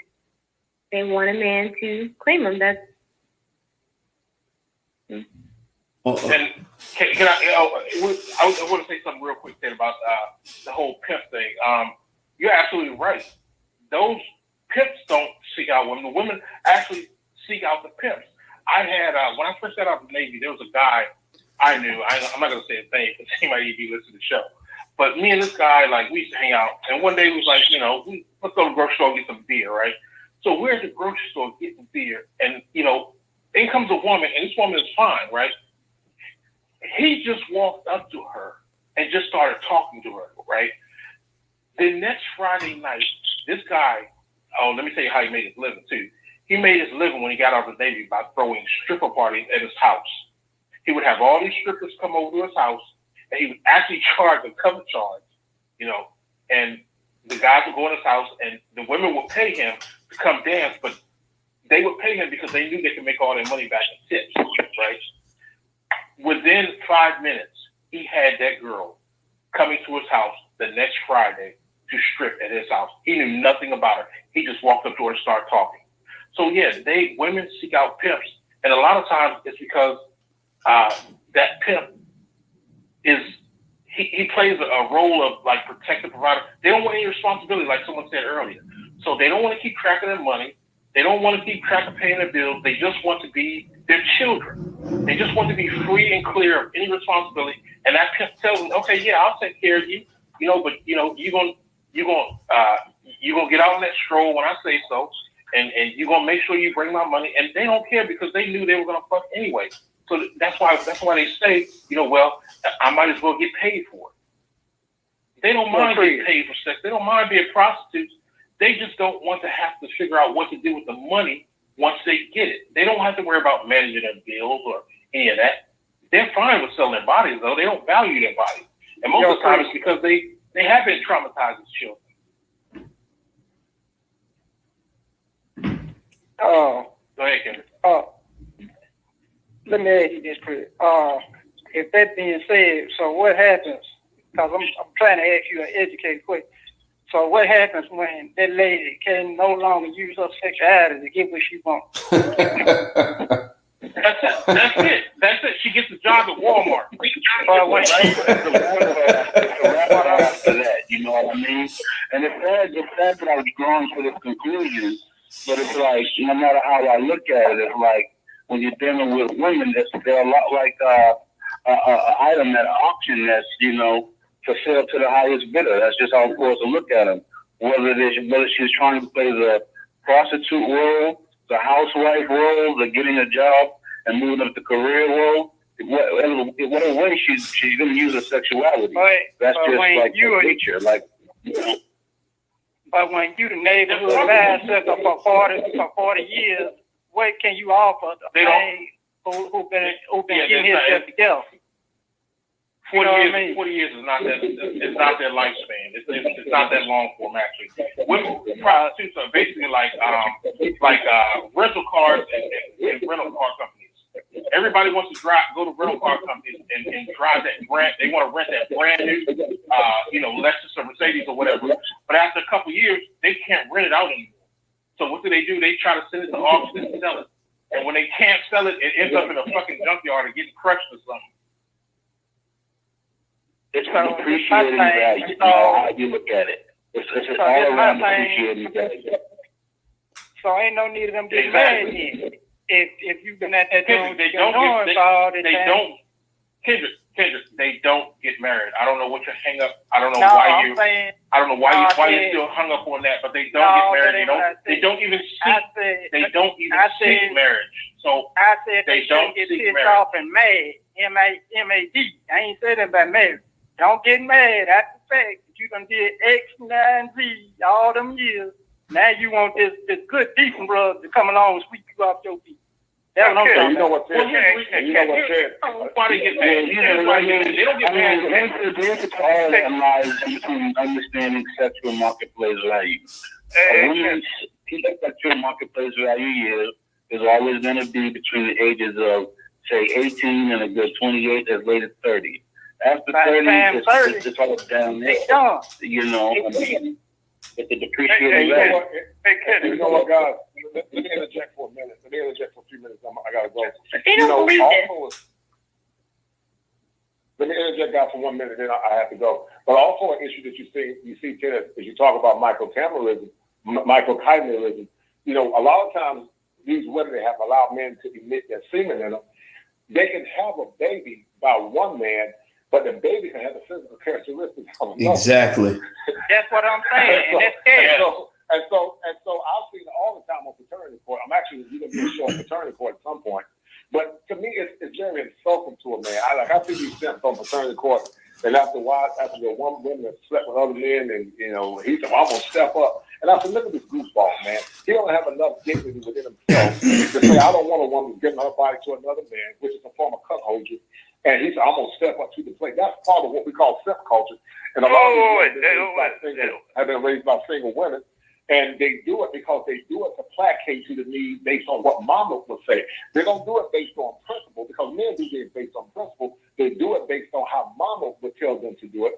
And it's really sad, because if a fella your ass got a bitch by another dude, or if you cheated, it's a wrap. It's over. You can cry. You can plead the fifth. I don't play that, because the thing about me, when I love a woman, she gets the best. I'll die for her if I have to. But a woman that I love and value, she gets the best. She gets the best clothes. I ain't for no bitch. But I will for my wife, or with someone I love. That's my job, to protect her. But a woman that's just out here horning around, ran through, I ain't doing this. That's did I just hear a guy say that a woman can sleep with two guys and get pregnant by guy number one? Yes, sir. But have the physical characteristics of guy number two? Yes, sir. Sure. Do your research. It's a fact. It's a fact, Richard. It's a fact. Right. If a man has unprotected sex with a woman, his DNA is actually imprinted on hers. However many men she's had unprotected sex with, you can do an actual DNA test and find traces of every one of those men in her DNA. So when she gets pregnant, she has a baby. When she gets pregnant, she has a baby. Every last one of those men are going to have DNA markers in that child. It's just the one who impregnated her is going to have the most dominant DNA Right. within that child. Right. But I never heard she's of going to have that child. That child is going to have DNA from every man that she slept with. That's why that women- nasty. And any man needs to do his research. You know, that's actually what I was talking about earlier when I was talking about how, you know, humans are not monogamous creatures, and like the point of the female orgasm is to wash away beta male sperm, making it easier for alpha male sperm to impregnate her. But, you know, a lot of people aren't taught that about how when a man sleeps with a woman, you leave traces of you with her. They say like less than a teaspoon of like a drop of your pre-cum is like terabytes worth of data, information, and life experiences and spiritual information and all that is there. And you leave traces of you with her that actually stays with her for life.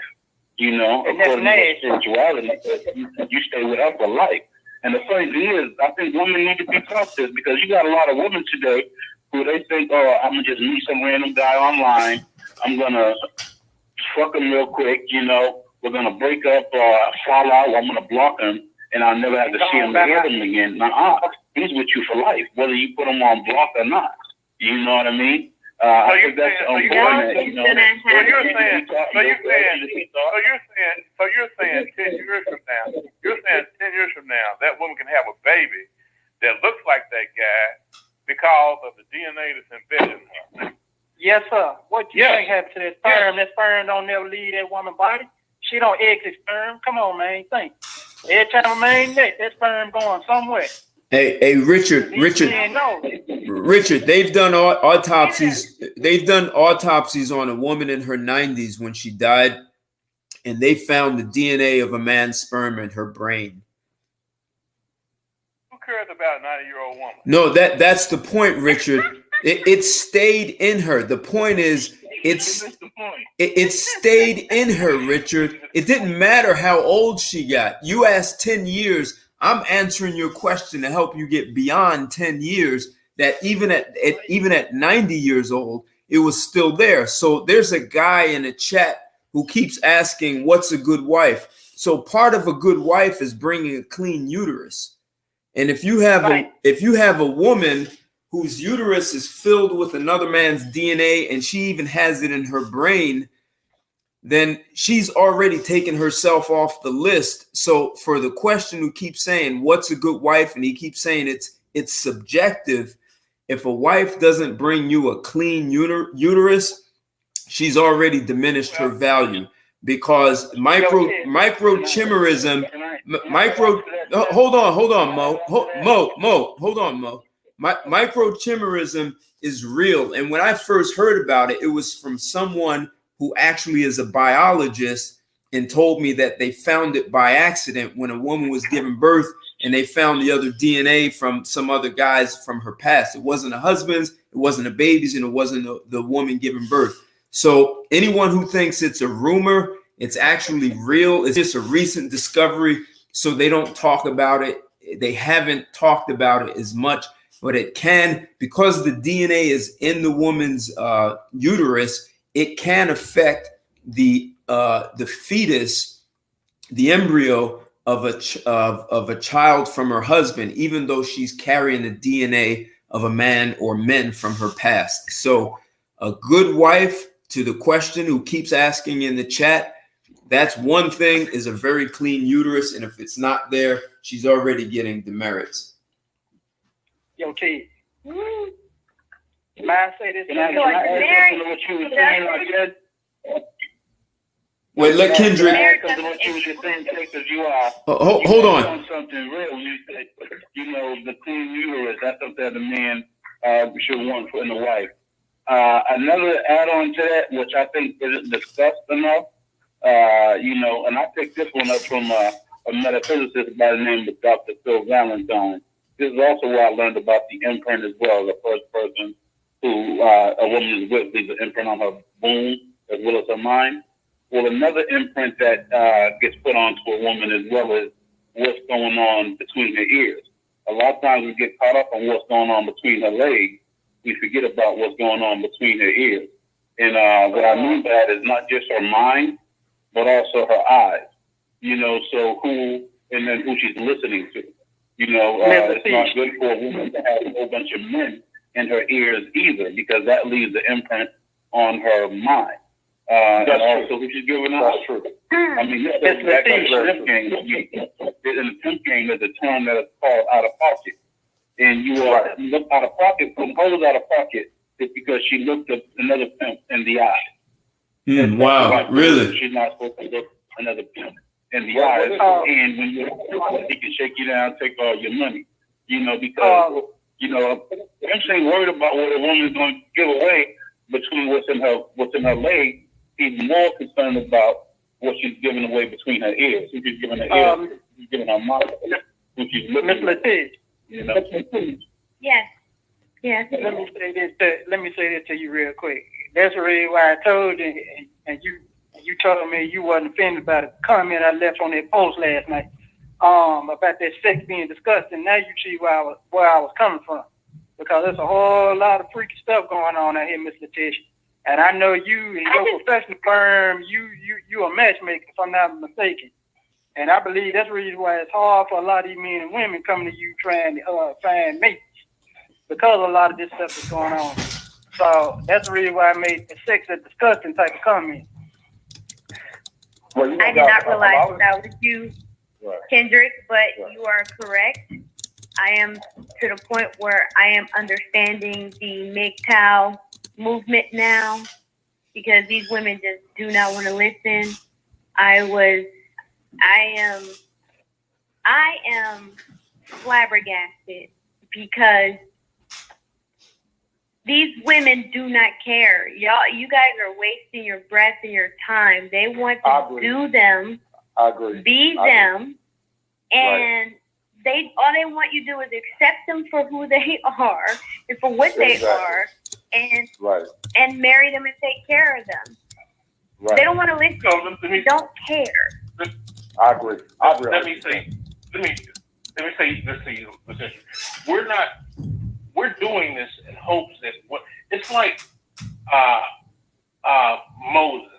When Moses was trying to lead everybody to the promised land, he knew everybody wasn't going to come. He was just putting his message out there for those who were willing to receive it.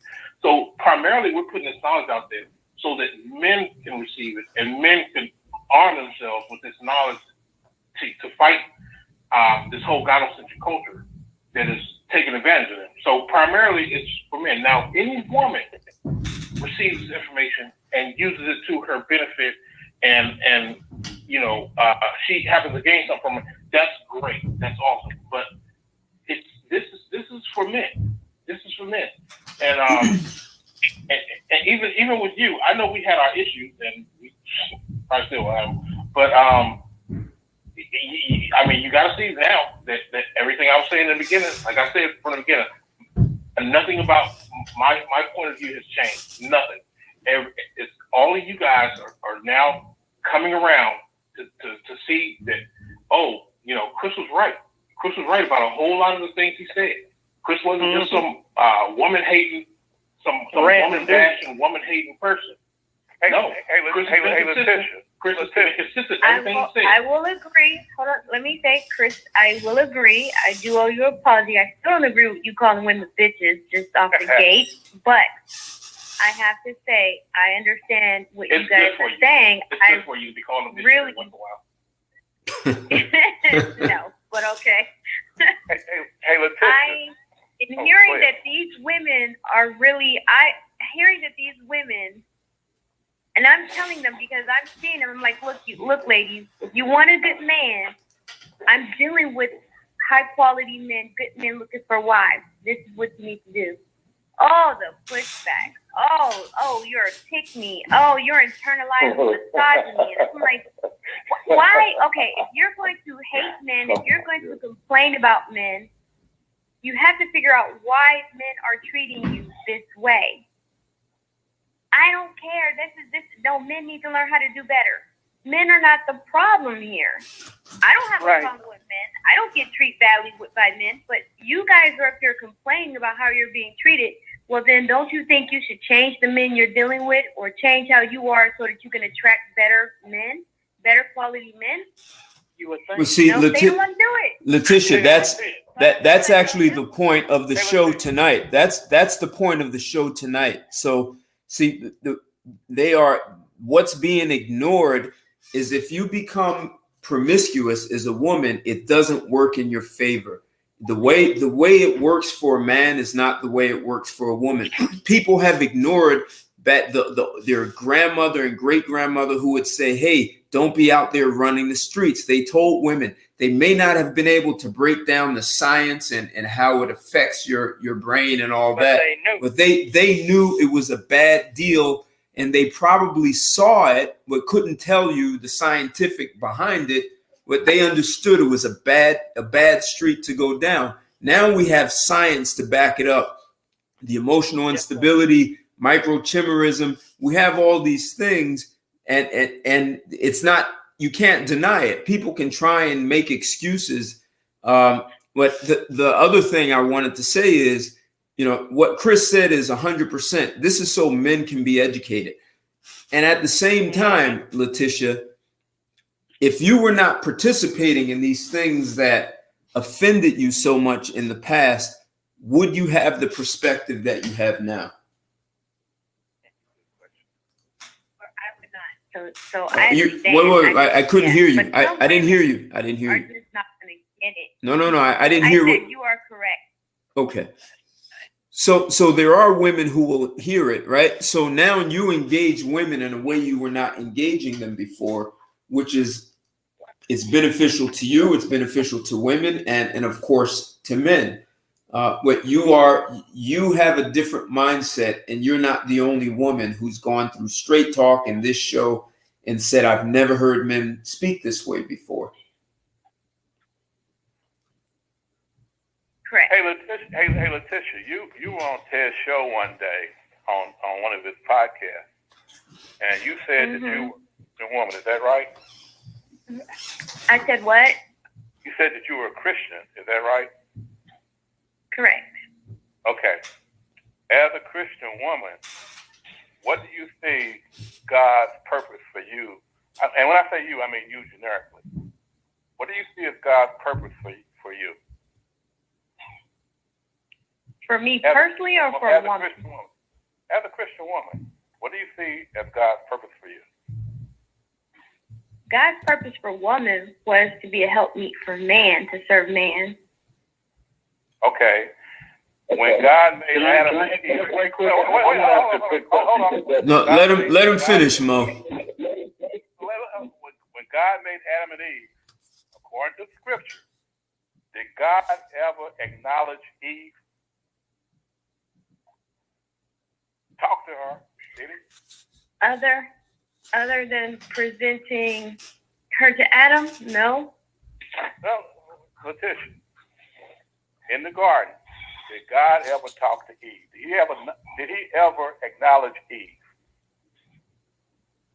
Other than presenting her to Adam, no.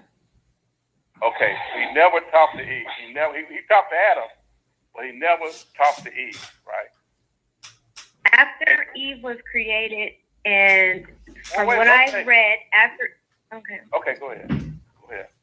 After Eve was created, he presented Eve to Adam.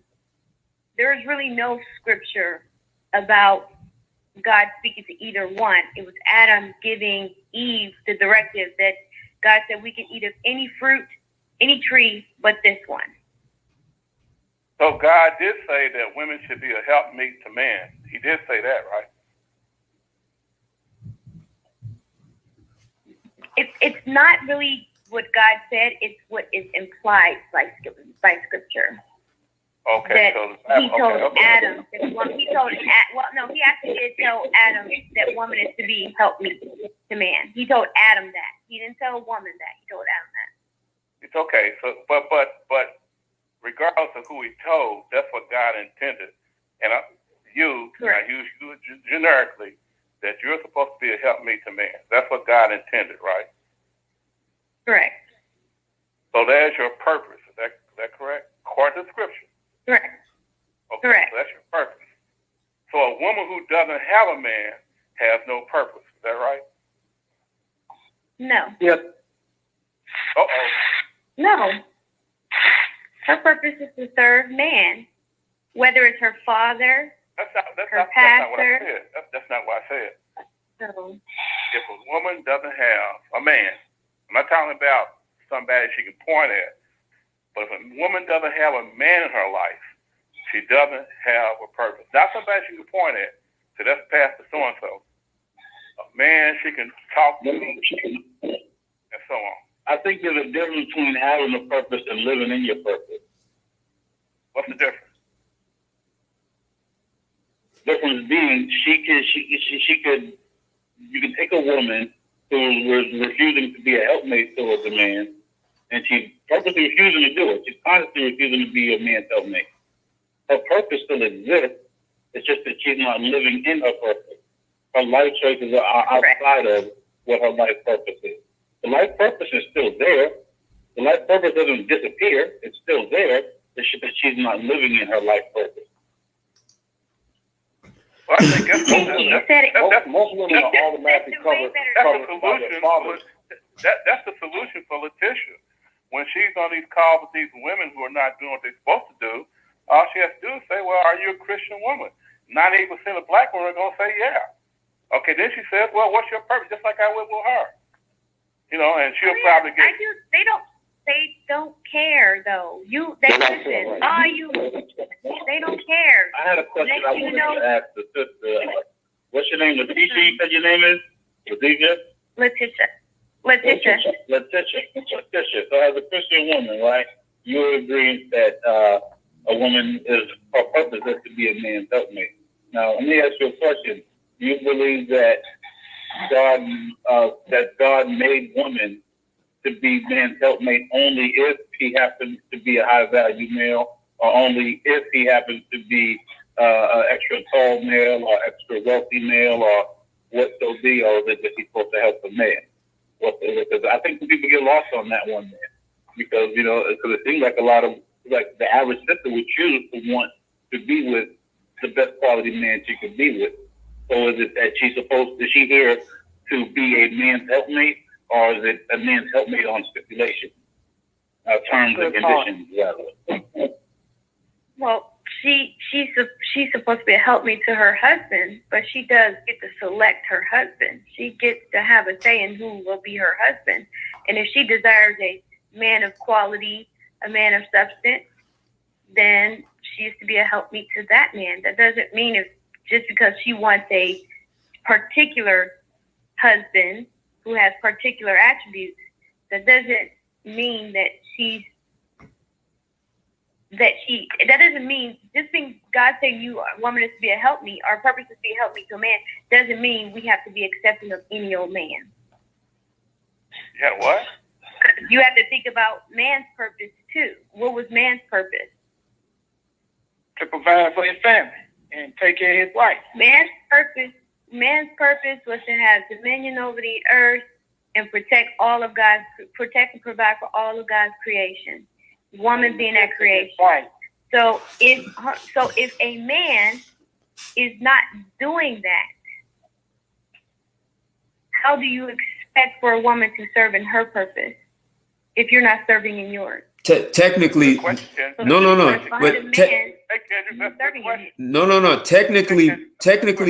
Technically, man was not there to provide, because everything was already provided.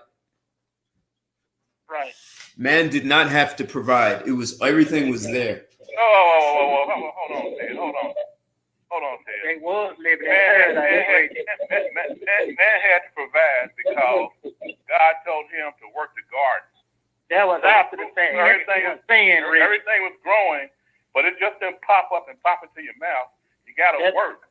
That was after the fact. It was provided by man. Like you've been saying for the last 13 shows, that things that are on the earth have been provided by man. It didn't just pop up. We made civilization and we created things. But there was no farming. There was no farming back then. My God, hold on. But you understand this, Richard. Prior to the curse of sin, man had dominion as Letitia saying. He was the overseer of the earth. He was overseer. He was like a king. So everything was self-sustained. Exactly. But after the fall of sin, the Bible says he will work from the sweat of his brow. Exactly. So in ability to provide.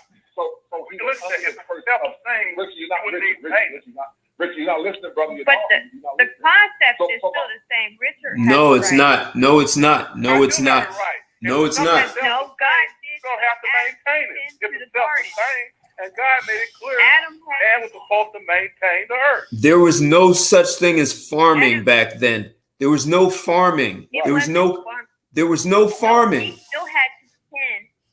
The Bible scripture says Adam had to tend to the garden.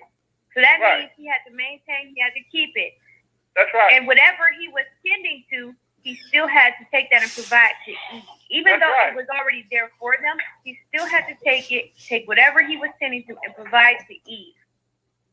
When Eve stepped outside of that bound and she went and got it for herself and was tricked to get it for herself, that's when we ran into problems. There you go. I think there's a difference between provision under duress and provision before duress. If you look at provision what I don't before understand duress, is why do men now, y'all seem to have a problem with the word providing, just like women have a problem with the word submission? Oh no, I don't have a problem. If you have a problem with the word providing, I don't think men have a problem with providing. I don't think men have a problem with providing at all. So why are we stuck on that word provision? Letitia got a point. I think men have a problem with providing. I think men have a problem with providing for people, women who are ungrateful, who are not loyal or committed, who will take half everything away from you using the system, take your kids, take half your money, take your house. So it's not about provision. Like, for men to provide, we are like the son. We give. Like, this is our nature to give. Because our nature, That's our nature is to give. Like, someone like me, I teach unconsciously to anybody who crosses my path, and anybody that knows me knows it. I give every day. I give part to me. When I'm working with these boys, when I'm working with the father support group that I work with, I constantly give. So it's like, and every man that's a real man that I know, that's his very nature is to give. In manhood, there's actually no room for selfishness at all. When you understand what true manhood is, you went through your rites of passage as a man, I'm talking about. When you actually reach that level of manhood, there is zero room for selfishness. Your right is to give. That's what men do. Right. And I think that's why, women men are moving and to self-culture, because we have a natural proclivity to give our best to those in need. Most men, if you know a woman, they're broken down on the side of the road. He provides his guidance to assist her in fixing her car or changing the tire. But see, the problem is men have not adjusted to the game. And I was one of them at one point. We're still living under we're still living from the 40s mindset, provide. But it's almost like, you have to train yourself to say, okay, look, some of these women are going to use you. It's in our nature to want to help people, because I'm the same way. But you can't do that to every woman. She has to earn your love, respect, and provision. You can't do it to every woman, because some women would. You got to breathe, boy. You're right. Self-preservation. You have to have self-preservation. 90 seconds. The thing is, let me try to pick that up from that old giving mindset, and I think that's what hurts with women when they're trying to mimic men, because today I notice we have a lot of women who they try to use their nurturing energies, and what I like to call it, my figure of speech is, women like to use their nurturing energies and try to water the many different planets of the earth, whether it be family, co-workers, friends, random people in society, whatever. She wants to try to play helpmate and nurture us. 60 seconds. Circumstances, situations, and it backfires on her every time, because as a young woman, so anywhere between the ages of 20 and 50, 60, your job should be dealing with family and nurturing your family. I think the older woman, and this piggybacks, somebody asked her, think about it in Richard, they asked about, what about when she gets older, what value does she have? See, the thing is, look at it like even how old school kung fu flicks would look at it. Like the old man who had knowledge and wisdom and was able to pass down knowledge and wisdom and information to the next generation, he was cherished. Meanwhile, the old man who didn't have nothing to offer anybody, couldn't add on to or build on anything, he just got old. He just lived. He was looked at as an old fool. They only respected the elder that had something to give back. And I think a woman, if she's been grounded, she's elder, 50, 60 plus, that's the type of woman that has the power and the capability to water the many different plants throughout the community and family and so on and so forth. So I feel like a lot of sisters try to pick up that I'm gonna nurture this one, that one, this family, this my cousin them, my auntie them, try to, be the nurturer, my work people, my boss, my coworkers, yada yada yada. You're trying to put your energies in all these different plants when you really should only be focusing on that one plant that is her family. But I digress after that. I agree. I had it's funny because I had on you can look on my Instagram earlier, one of my friends, I've known this girl for about 10, 12 years. She made a post saying how women love unconditionally. And I had to correct her. I said, no, there's no such thing. Women don't love unconditionally. A woman's love always comes with a condition. You have to do X, Y, Z for her. And the minute you stop doing it, and mind you, this is a woman who's divorced. So I actually said to her, if a woman's love is unconditional, there will be no such thing as no fault divorce for irreconcilable differences. I told her, I said, you would still be married to this day if a woman's love was unconditional. I said, because you would honor your vows. It would be till death do us part, not till dislike do us part. There's a big difference between death and dislike. And yeah, there is a difference there, and a lot of people confuse that. You're right about that. There's no such thing as unconditional love. In fact, love is very what people is very conditional. Anybody a girl tell me that line about how love is unconditional, I'm like, yeah, let your mate gain 400 pounds, not work for over a year, not cook or clean or contribute anything or do anything with his life at all, and your feelings will change. It's vice versa. For a man dating a woman, let her put on 300-400 pounds and not do nothing to just be a fat slob. Your love's going to change. That's the conviction. But there are a lot of men who do. Matter of fact, the vast majority of men, they stay with their wives to even after their wives become sexually unappealing to them. They still stay with them. Look at what's his name? Seven Smalls. Men actually do love unconditionally because look at Seven Smalls taking the time out of his day and out of his schedule to go mentor a bunch of boys who aren't his seed, who aren't related to him. He's given up his time to try to help these boys. That's loving unconditionally. Men actually have the capacity to love unconditionally. He's not expecting anything in return. He just wants these boys to grow up to become good people, to become productive members of society, and he's not asking a dime from them. That's what loving unconditionally is. Well, yeah, that ties into what I said earlier about how men are just a natural gift. There's no room for selfishness in manhood, but as far as a relationship goes between a man and a woman, there's no such thing as unconditional love between a man and a woman. I even go as far as to say some people don't like to hear this one. I believe the Creator is like the greatest comedian ever.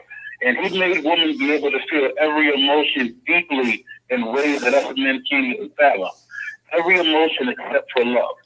I'm cut from a different cloth. I don't believe that women technically love. I think God didn't give women the capability to love, but God definitely gave the men the capability to love.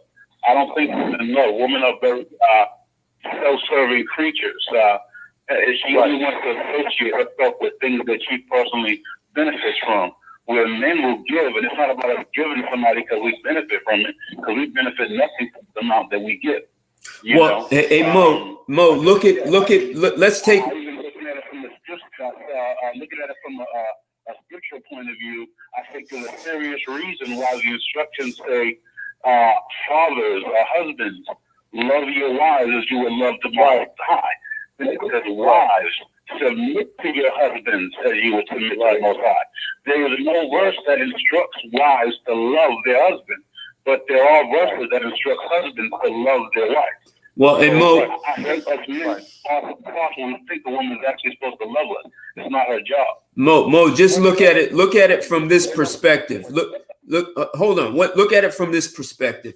Men risk all their money, their pleasure, enjoyment, their lives to build a society that makes life easier and safer for everyone, but it makes it for women. We don't expect women to take those risks, put their lives on the line to build a society. So men do that for women, even though they don't even know the women. They'll never see them. You know, whether you're building cars, roads, bridges, skyscrapers, steel mills, you know, all these unsafe conditions, men have built it for the greater good.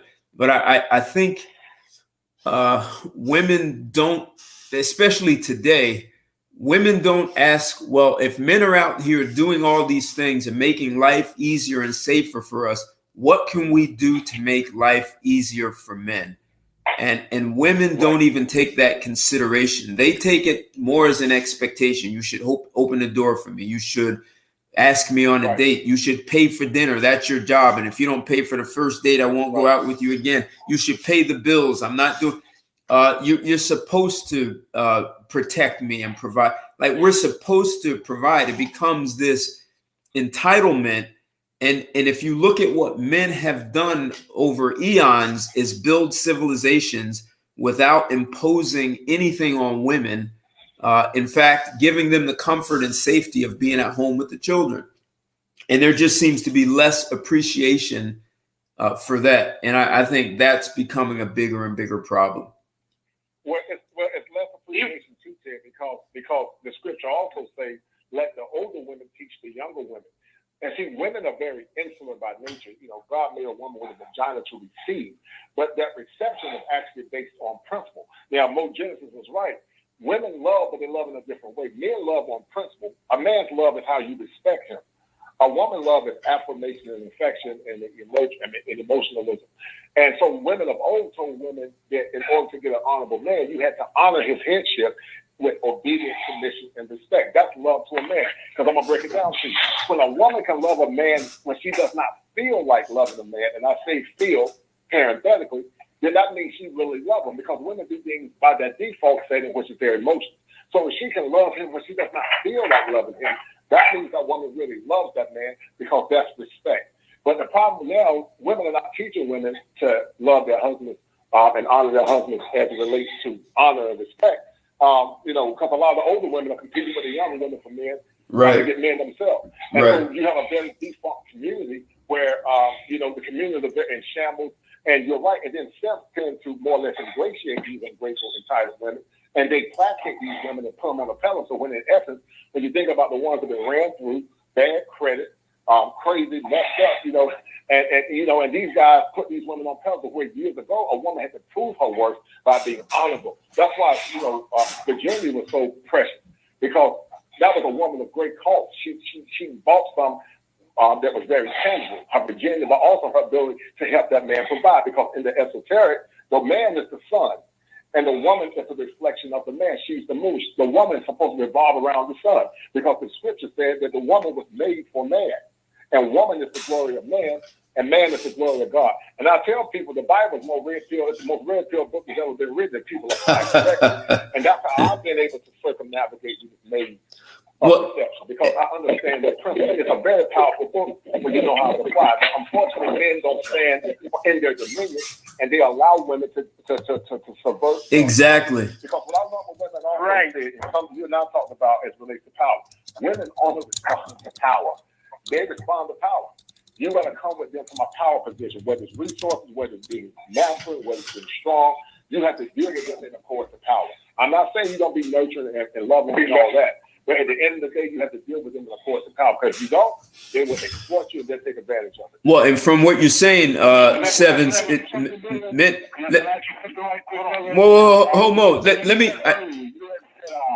You had said something along the lines of it was like 2 or 3 things you listed that you said how a woman expresses her love.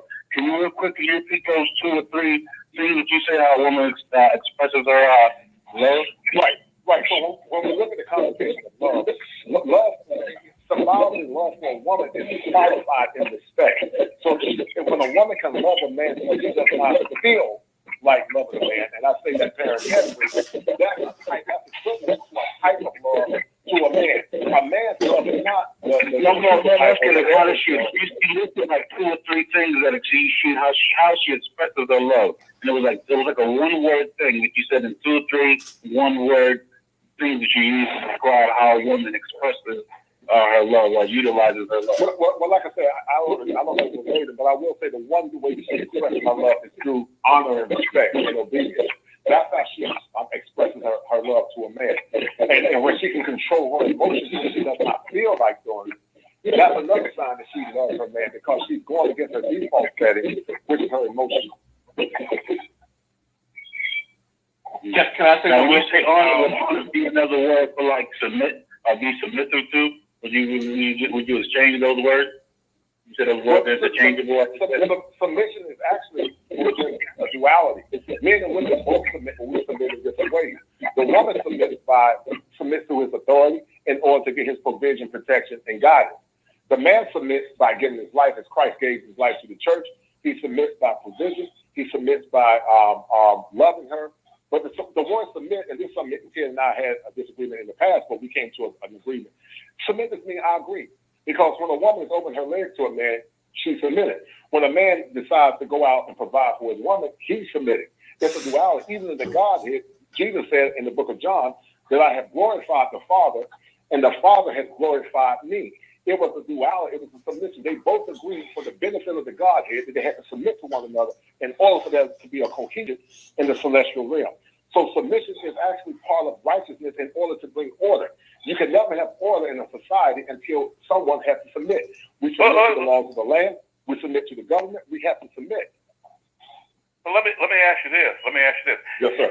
Letitia just said a few minutes ago that, and I'm paraphrasing what she said, if you're not a man, and I don't mean you in particular, let's get that straight. Right. If you're not a man, then how can you expect a woman to submit? I think she just said that. So, as a man, you're not providing.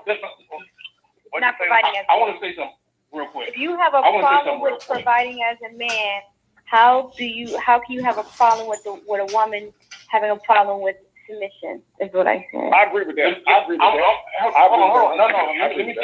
Let me say something to kill that, because Letitia, you're constantly saying it, and I want to say something that'll kill that whole argument in your head, because you constantly have this argument in your head and you project it on us. I want to put it to bed for good. How many times we all have got on our knees or our knees, or we've asked God for certain things and He didn't give it to us, right? Did that stop God from being God? No, it didn't. And the same thing with man. You can ask a man to provide for you all you want. It does not negate him being a man. No more than it stops God from. No. You want that was not what I said. You hold on. That's not what I said. No. That's what you said. Provide. You said provide. No, that's not. You said provide. If a man doesn't provide, so you're taking you could ask what God I said out of context. Hold on. You can ask God to provide you with whatever you want. You can feel you deserve a brand new house, and you can get on your knees tonight and ask God for it. Tomorrow, you may not get that new house. You may never get that new house, but that didn't stop God from being God. Second, and I want to say something else. Kevin Sloan is right. What women don't realize is in the Bible, it tells you man was created in God's image from the earth. So our mother, women have this thing where they think we're constantly supposed to respect them because they're our mother. No, a man's true mother is the earth. That's why we were supposed to tend to the earth and respect the earth and this and that, because that's our true mother. And women, I'm sorry, but the path to God is through us. That's why when you disrespect a man, you found yourself to hell. That's why the Bible never intended you to have bastard children, because you're disrespecting men by not making yourself a wife to one man, which is what God intended for you to be. Hey, but see, Chris, very clear. Like you said. Listen to what Chris is saying, right? So listen to what Chris is saying. Technically speaking, all men are providing. The fact that you are on a phone, a computer, you live in a house, you have heat, you have AC, you have cars, roads. Men are providing. But how women are addressing men who have created all these conveniences for them is really rather disrespectful. In fact, women are actually asking men to leave the workforce to take their places, which then stops men from being able to provide. But men have provided comfort, safety, ease, convenience for women across the board, and men that you don't even know are doing this, and women are not honoring that they're not doing their part to submit to the men who've made conveniences for decades, for centuries, and the men who go out on the battlefield and die to keep them safe.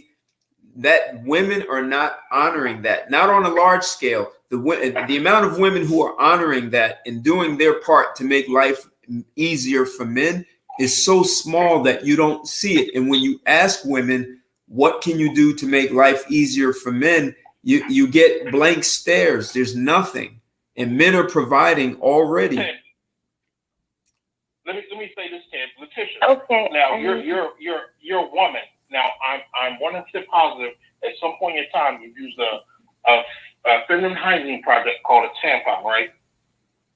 Do you know who invented the tampon? This is a product that only women use. There's no men using tampon. Do you know who invented the tampon? I believe in So I say no. It was a man named Dr. Earl Haas. Now you keep saying that men don't provide. Well, men provided the tampon for you to use every month to save your life. That's not what I said, though. I didn't say that. You're making a generalization about men not providing. No, and we're telling you what you're doing is compartmentalizing men not providing for a specific woman that he's with. I was speaking in context to what someone had said, that do you think a woman's purpose to be a man's helpmeet, is that for just a high value man or a high quality man, or is that for all men?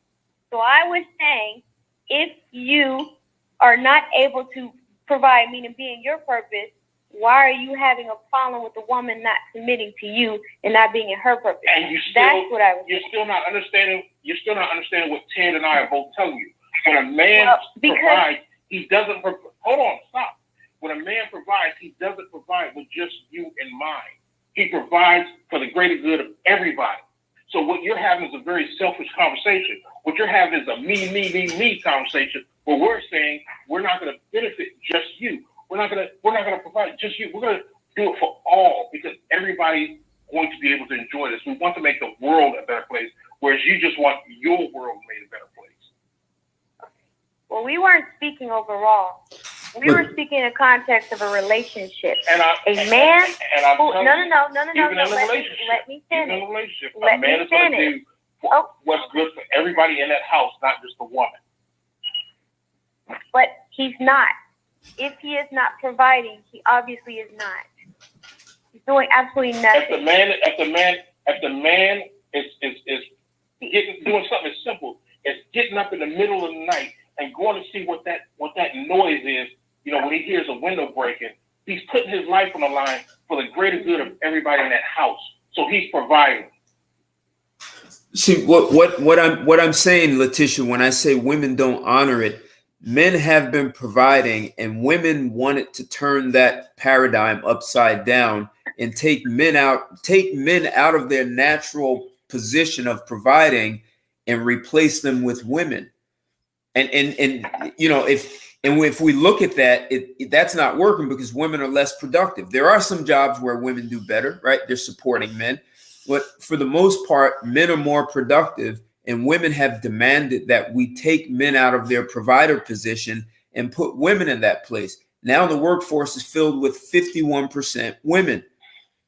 But yet the civilization we live in, all the hard work, the risks of money and life have all been done by men. Men built the table, and now men provided a table, and women are asking men to leave the table so only women can be there. Or at least the majority is women.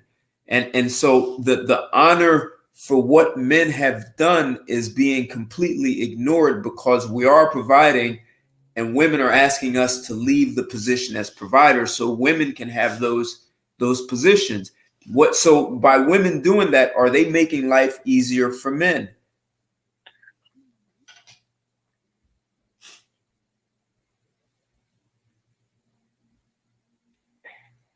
Are you asking me a question? I'm sorry. Are they? Is that making life easier for men? To be honest with you, I kind of tuned out. I was getting frustrated, so I just kind of tuned out. So I don't even know what's being said. Okay.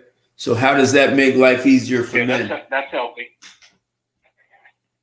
Well, when you're not taking the time to let me talk, and you're not willing to listen, and you just want to talk over me and take what I'm saying out of context, I mean, what do you expect?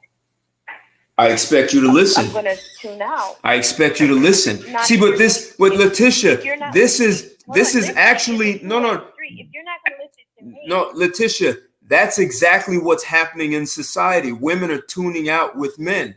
That's exactly what's happening. Because you're not listening to me. I told you. Because you are the unintelligent, and you're listening. You're letting your emotions dictate how you have a civil dialogue. So since your emotions, exactly. No, I agree. You're a woman, and your emotions get the best of you. Listen to every man in here logically defend their standpoint, and no one's getting emotional. Everybody's doing it, and that's why women shouldn't be allowed to fucking talk.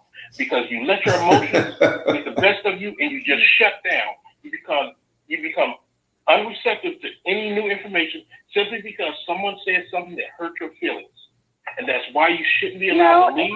That's why you shouldn't be allowed. That's why you shouldn't be allowed to do anything with your fucking self. Hey, Chris, because you become too fucking emotional. Chris, I want to hear what she has to say. Let's hear. What are you going to say, Letitia? It's going to be. Oh no, let her say it, Chris. Good. Y'all can continue. No, I'm good. Y'all can continue to have y'all conversation. I'm just listening. That's right. It's time for children to go to bed anyway. So you're just going to shut down. If you're not willing to listen, I just said speak. And you just want to then you're okay. But this is now. But now you're trying to attack me and say, well, you're just going to shut down. You're not willing to listen to what I'm saying. I said time and time again, that's not what I said. My words were purposely taken out of context and to use the form of argument that I never even made. And I'm trying to correct you.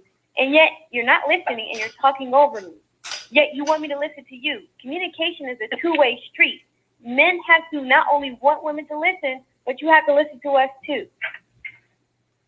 If you want to engage in a conversation, you can't just say listen and not hear us and listen to us as well. Is this what you wanted to say?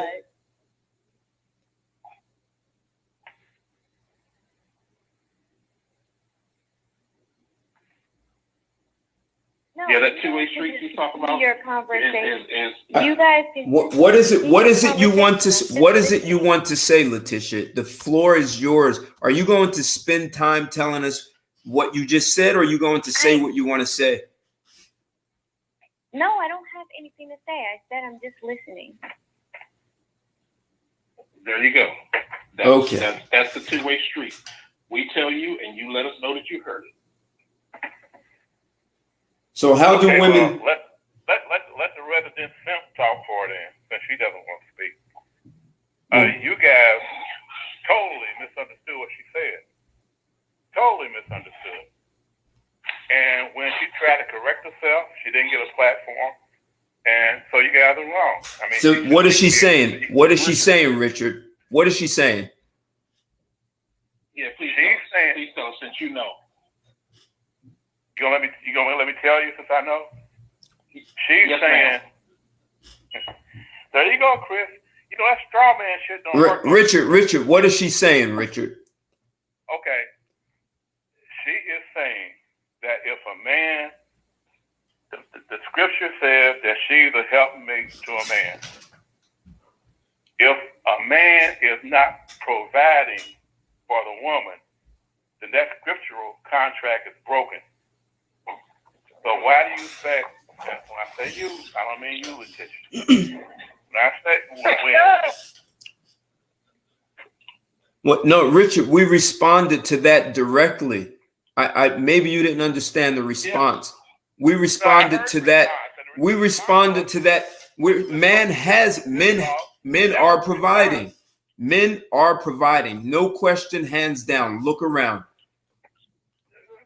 the collective, yeah. But you can't talk about the woman living down the street where her husband or boyfriend's doing for her. You can't talk to that. No, listen. We you know what?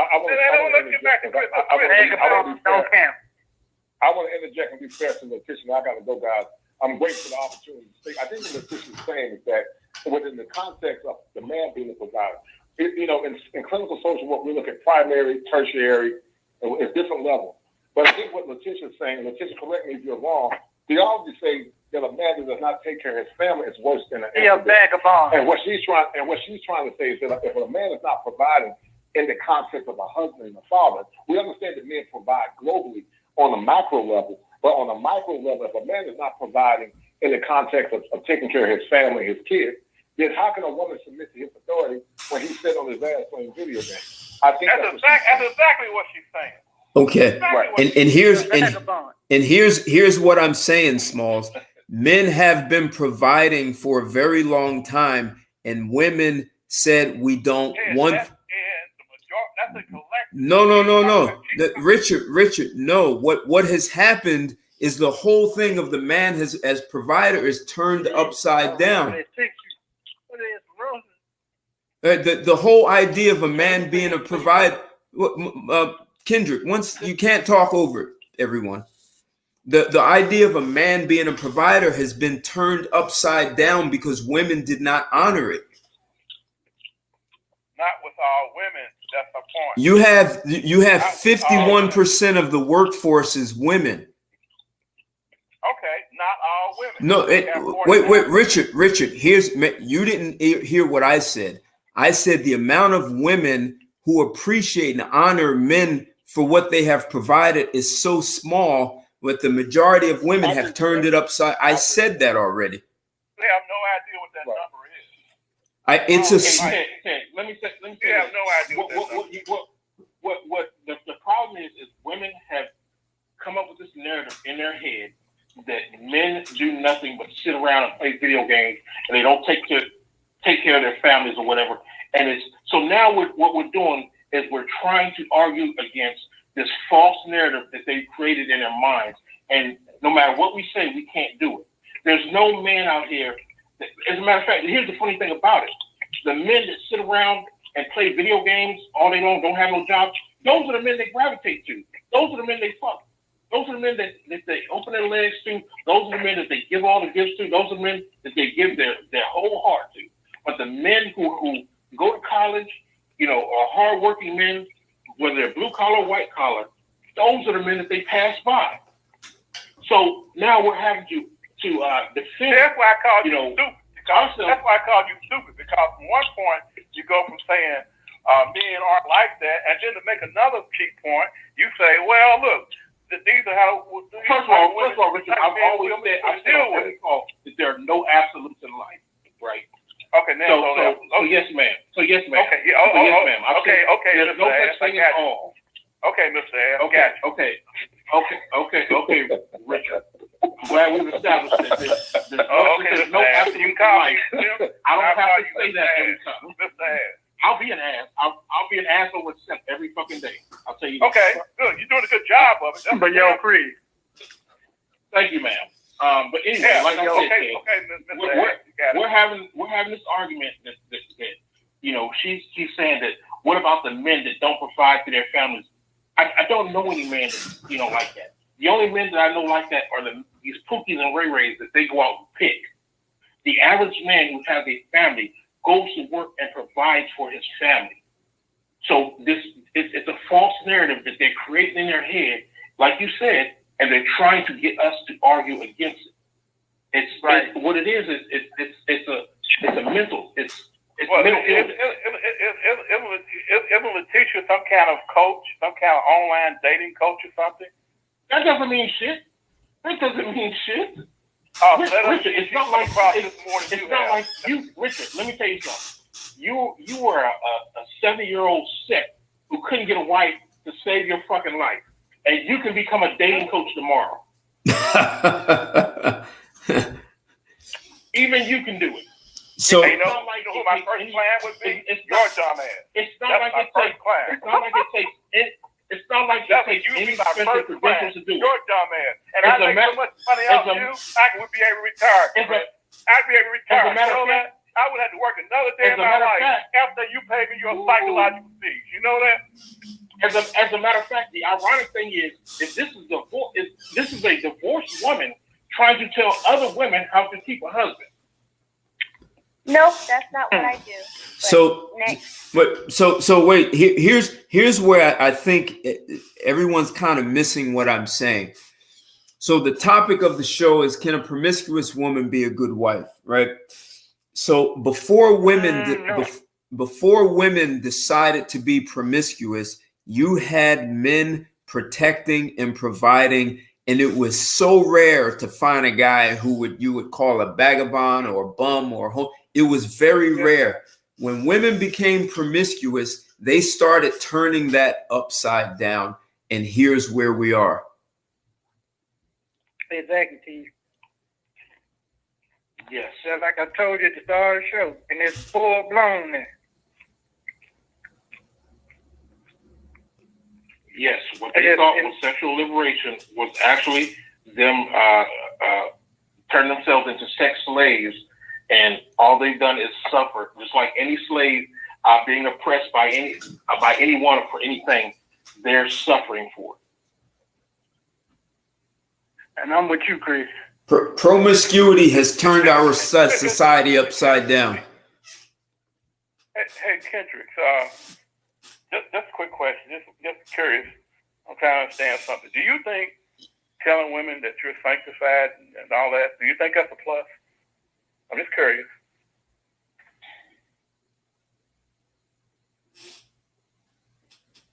Kendrick, did you hear his question? No, sir. I was on mute. Okay. You keep talking though, right? You heard my question though, didn't you?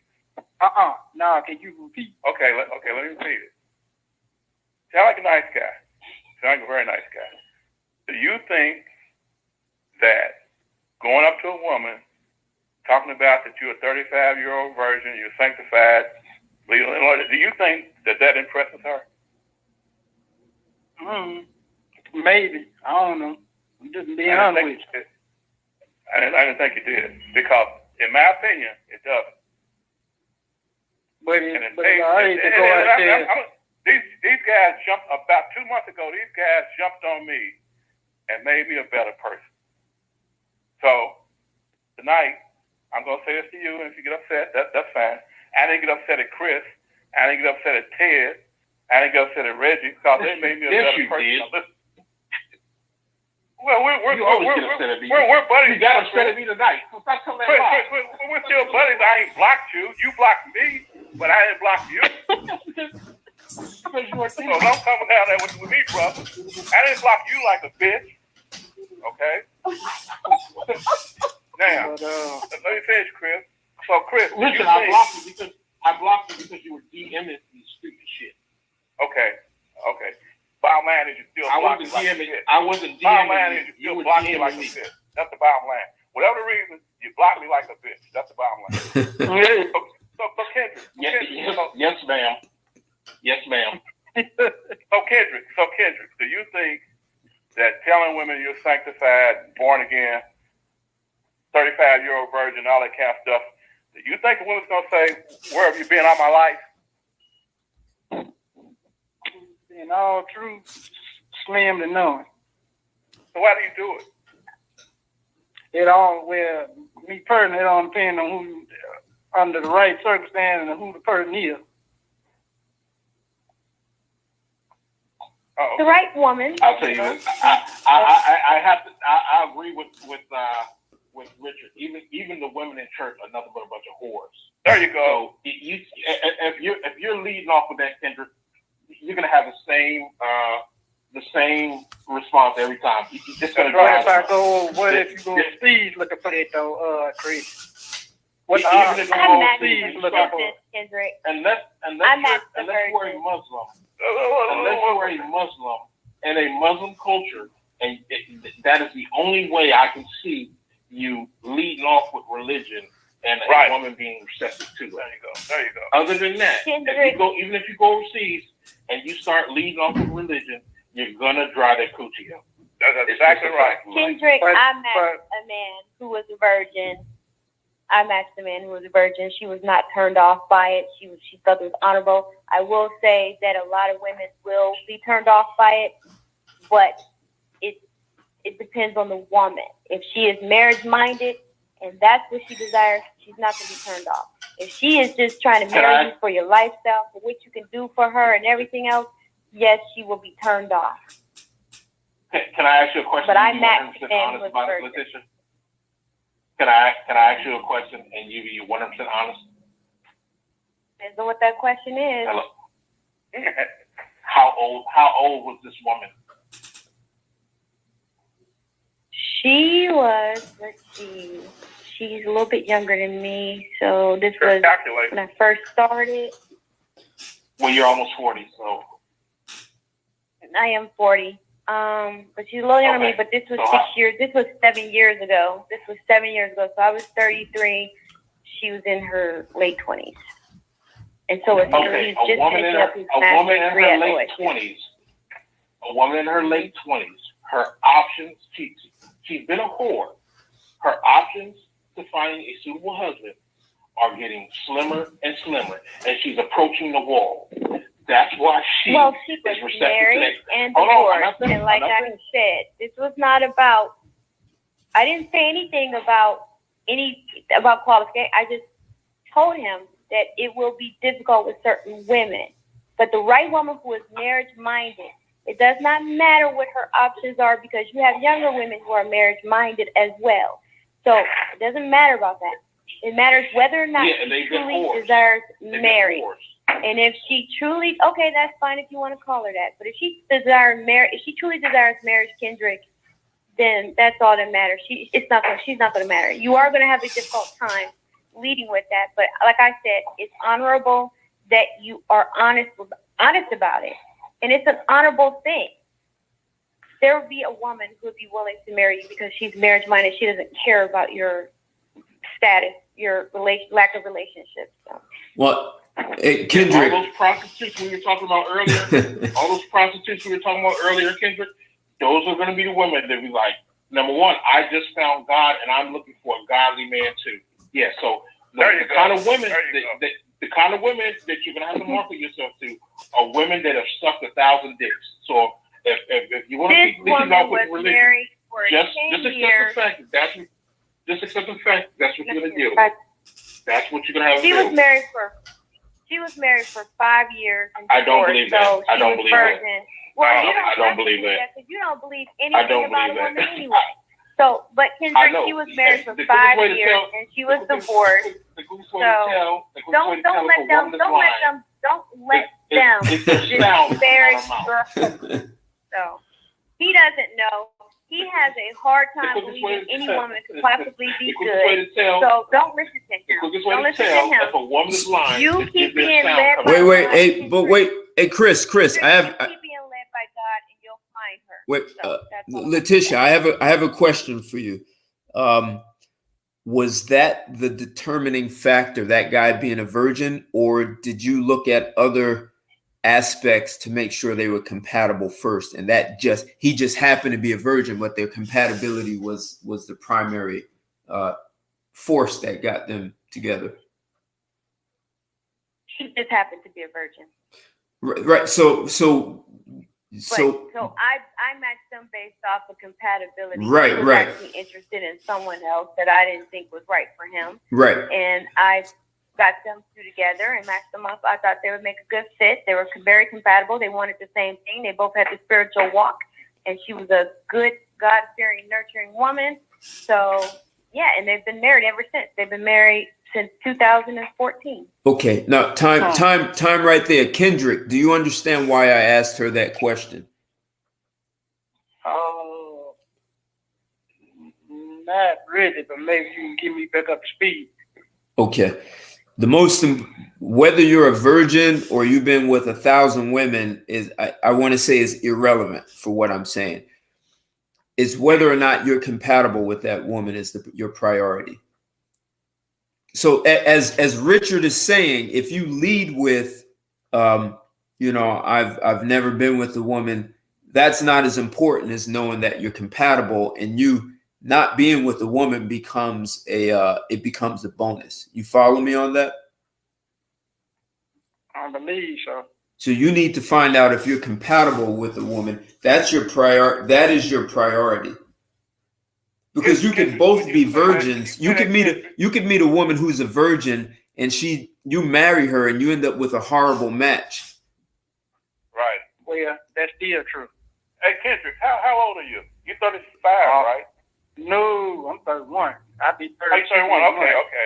Okay. So if you meet, the range of women you deal with would be like 25 to maybe 37, something like that, right? So do you think? Personally, I try to go between 18 to 25, but I had a chick now. Somebody for a certain assistance. As Ted just said a few minutes ago, when you tell a woman that you're a virgin, do you think a 35-year-old woman wants to feel like she's got to teach a 31-year-old man where to suck and lick? I wouldn't say no. No, they don't. My ex-husband was a virgin, so it really does not matter, Kendrick.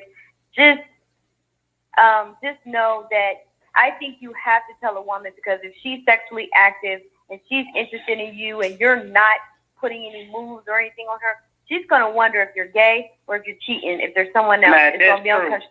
So if you tell her that I don't plan on having sex with you until I get married, any woman until I get married, then she'll be able to relax and be comfortable with you, and you're more than likely going to have a better experience than men who are focused on sex. But I would say just let her know you're sexually attracted to her. I am sexually attracted.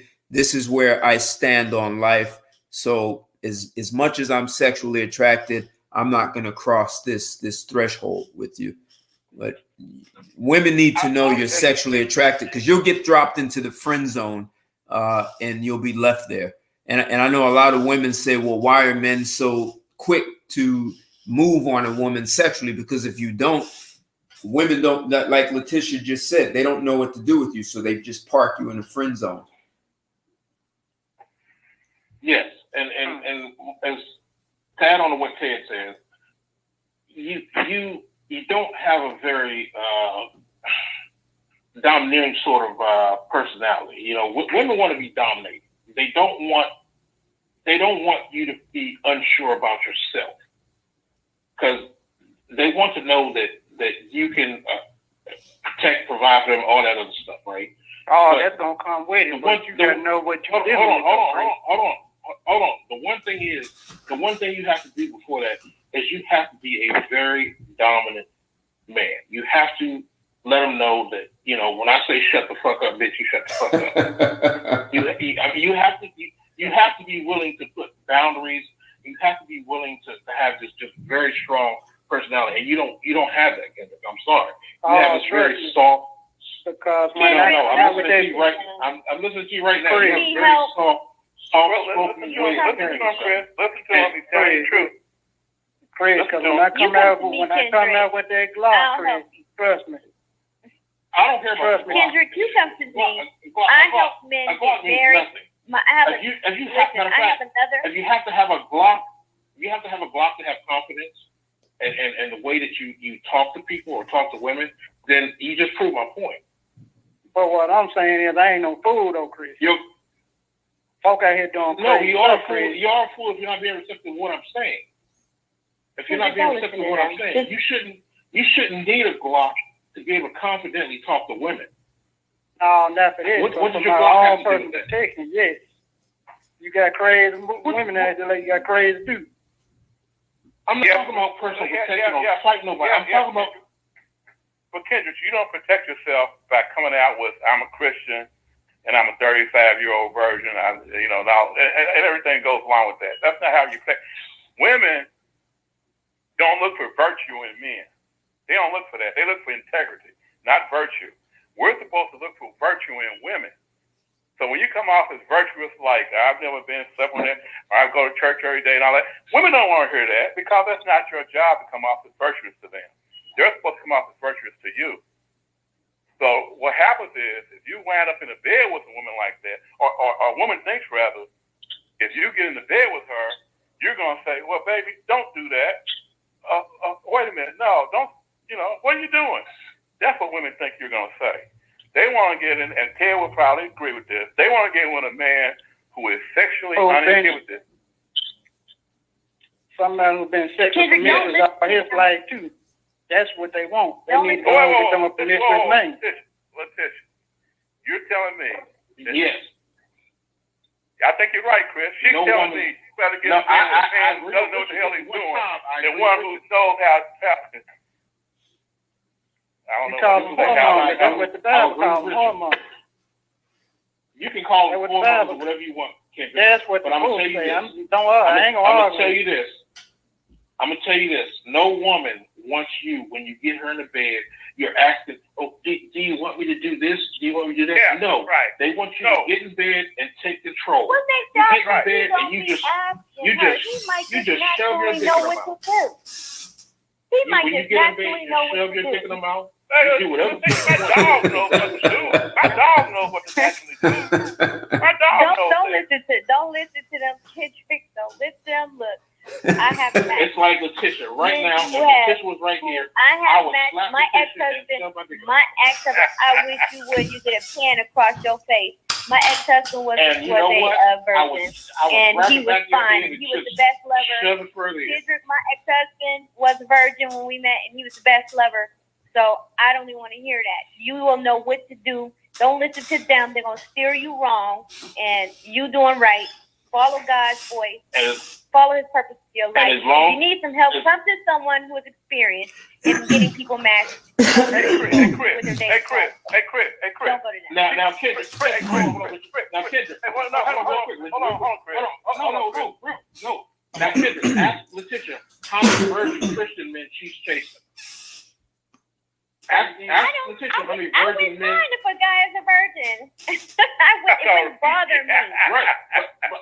But how many are you actively pursuing? How many are pursuing you, and how many are you receptive to? None.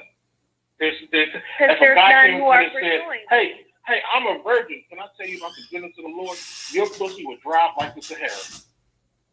Actually, you don't know anything about my PUSSY, so speak for yourself about the kingdom. Letitia, hey, Letitia. Because you don't know me, and you don't know what I would do. Hey, Letitia, I'm a virgin. That's why I like you. You know I'm crushing on you. You know I'm crushing on you. That's why I like you. Now, Ted, let me give you some advice. When you go over there, you tell her you're a virgin. Remember, she still wants to be dominated. So just grab her head and just shove your dick in her mouth. That's what she's looking for. No. You're supposed to do like Kendrick. Well, Letitia, and slap her. She wants to be slapped. No, you're supposed to be like Kendrick. Don't listen to them, Kendrick. I'm telling you. Don't listen to them. Can I kiss you, Letitia?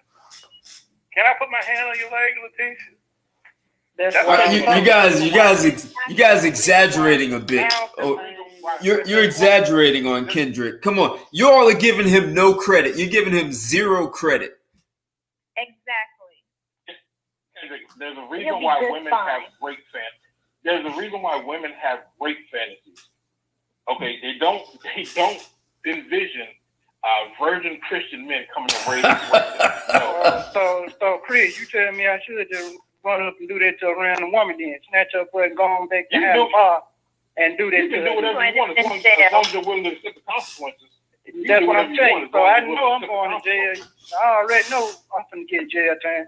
Well, I slap her across the face with the butt of my pistol, go in there and do what you talking about doing. I didn't say pistol whip a bitch. I'm just telling you that women want to be dominated. But they don't want some guy coming up and telling them, being all soft spoken and leading off with, I'm a Christian male, I'm a Christian virgin. No. As a matter of fact, they will respect you more if you told them you had 100 bitches. Because then they would think Kendrick, how tall are you? How tall are you, Kendrick? They would think that those 100 other women that you had something in you that made those 100 other women want you. So they would actively want you just because those 100 other women wanted you. That's right. How tall are you, Kendrick? How tall are you? 5'8". That's how What does his height have to do with his religion? As you said, It has nothing to do with his religion. It has absolutely nothing to do with his religion. It has to do with sexual attraction that a woman would feel for him. That's why I'm asking. See, you don't know what you're talking about. That's why children don't listen to them. His height is about his sexual attraction to women, and women being sexually attracted to him. It has nothing to do with his religion. I'm talking about his sexual attraction, his ability for women to sexually attract women to him. That's why I asked him. It has nothing to do with his religion. So he's 5'8". So him not understanding why I asked that question means he knows absolutely no reason why. He does not know what he's talking about. So don't listen to them. None of them have matched anybody. None of them have dealt with men, getting men who are virgins married. So therefore, Chris, don't listen to them, Kendrick. You'll be okay. They're not giving you any. You'll be okay. Richard, Chris, You'll be all right. Chris, Richard. She's trying to get a client, okay? So let her work. Let her work, Chris. Come on, man. Shut up. Let her work. She's trying to get a client. I actually agree with you there, Richard. I agree with you there, Richard. You agree with me on a lot of things, so you just want a minute. But let her work. Let her work. To cut off your pockets. Yeah, you go ahead. No. Go ahead, Kendrick. No, Kendrick. I don't believe in all that rape fantasy junk.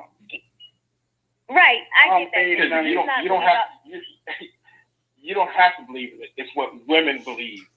It's what women do. You can choose not to accept it or whatever. You're only hurting yourself. Well, lots of women have those fantasies though. So pockets, man. Hey, so listen. We're having fun. So I don't know if we have a consensus on whether or not promiscuous women make a good wife. Now we have a guy in the chat. We do. We have a guy in the chat who is. It sounds like he's saying you could change a promiscuous woman and make her a good wife, because he's saying what's a good what he's saying what's a good wife to him might not be a good wife to someone else. And that's true, because I was trained to once a hoe, always a hoe. You can't turn no trick into no treat. Well, he seems to think that's what I was taught. He seems to think you can. Well, this guy seems to think you can. You can convert a whore into a happy housewife. I don't know about all that. She got all that sexual experience. How many miles she don't put up? How many penises that lady done sucked on? You got to think like that. That's in the front of my mind now. Like Chris said, that's in the front of my mind now. Y'all done planted the seed in my mind. You have to consider the source, and context matters. Hold on, kid. You have to consider the source there, and context matters. Now, to a man whose mother was such a whore, she didn't know who his father was. Of course, he's going to have a soft spot for whores and always think you can make a whore into a housewife. When the reality is, your average man knows he can't do it. Once a woman has had 5 sexual partners, that's it. Game over. She lacks the ability to pair bond.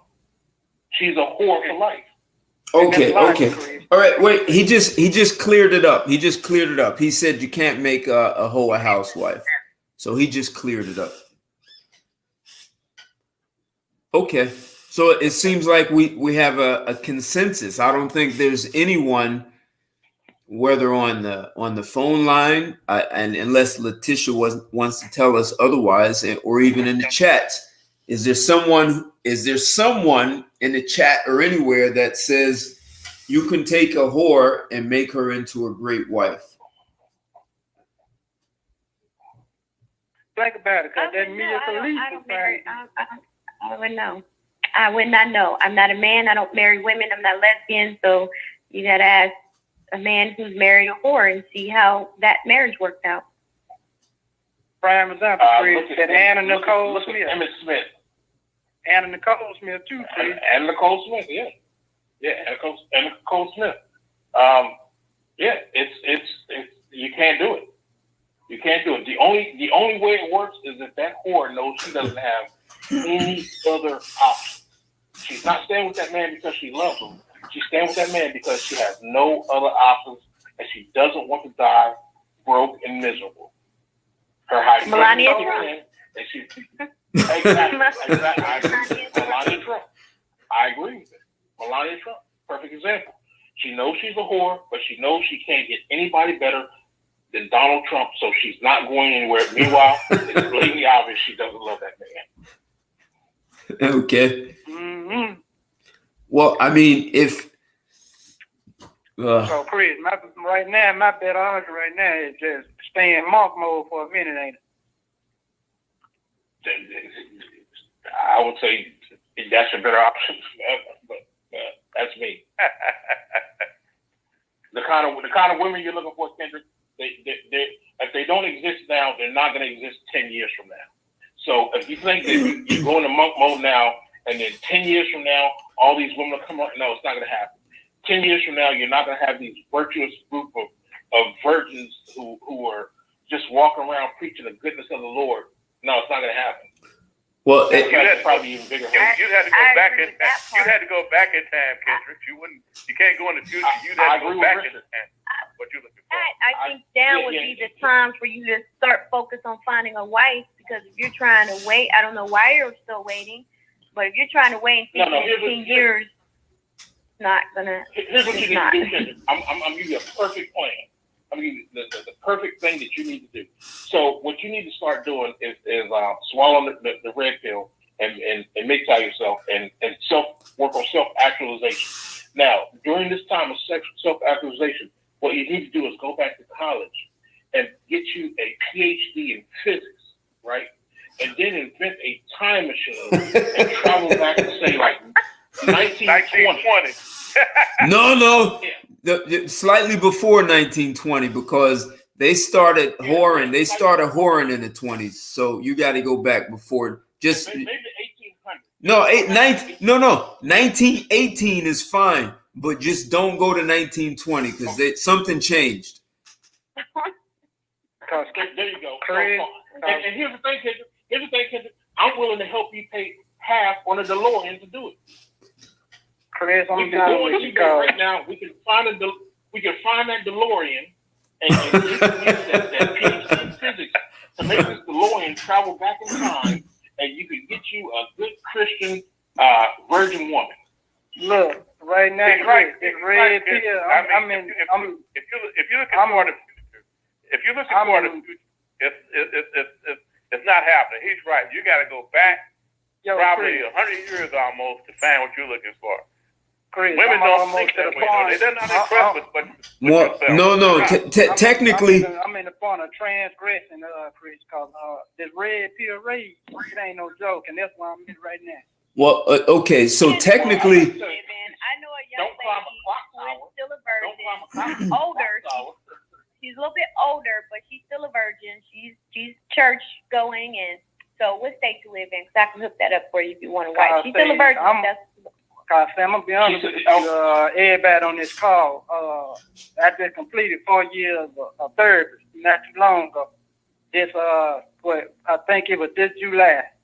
Yes, sir, back in July this year. I completed 4 years, man. So dealing with this red pill and my anger issues. With hold on, there's some real stuff right here. All right, so I'm gonna give you something real, like not joking. So Kendrick, you almost need to go back to an arranged marriage.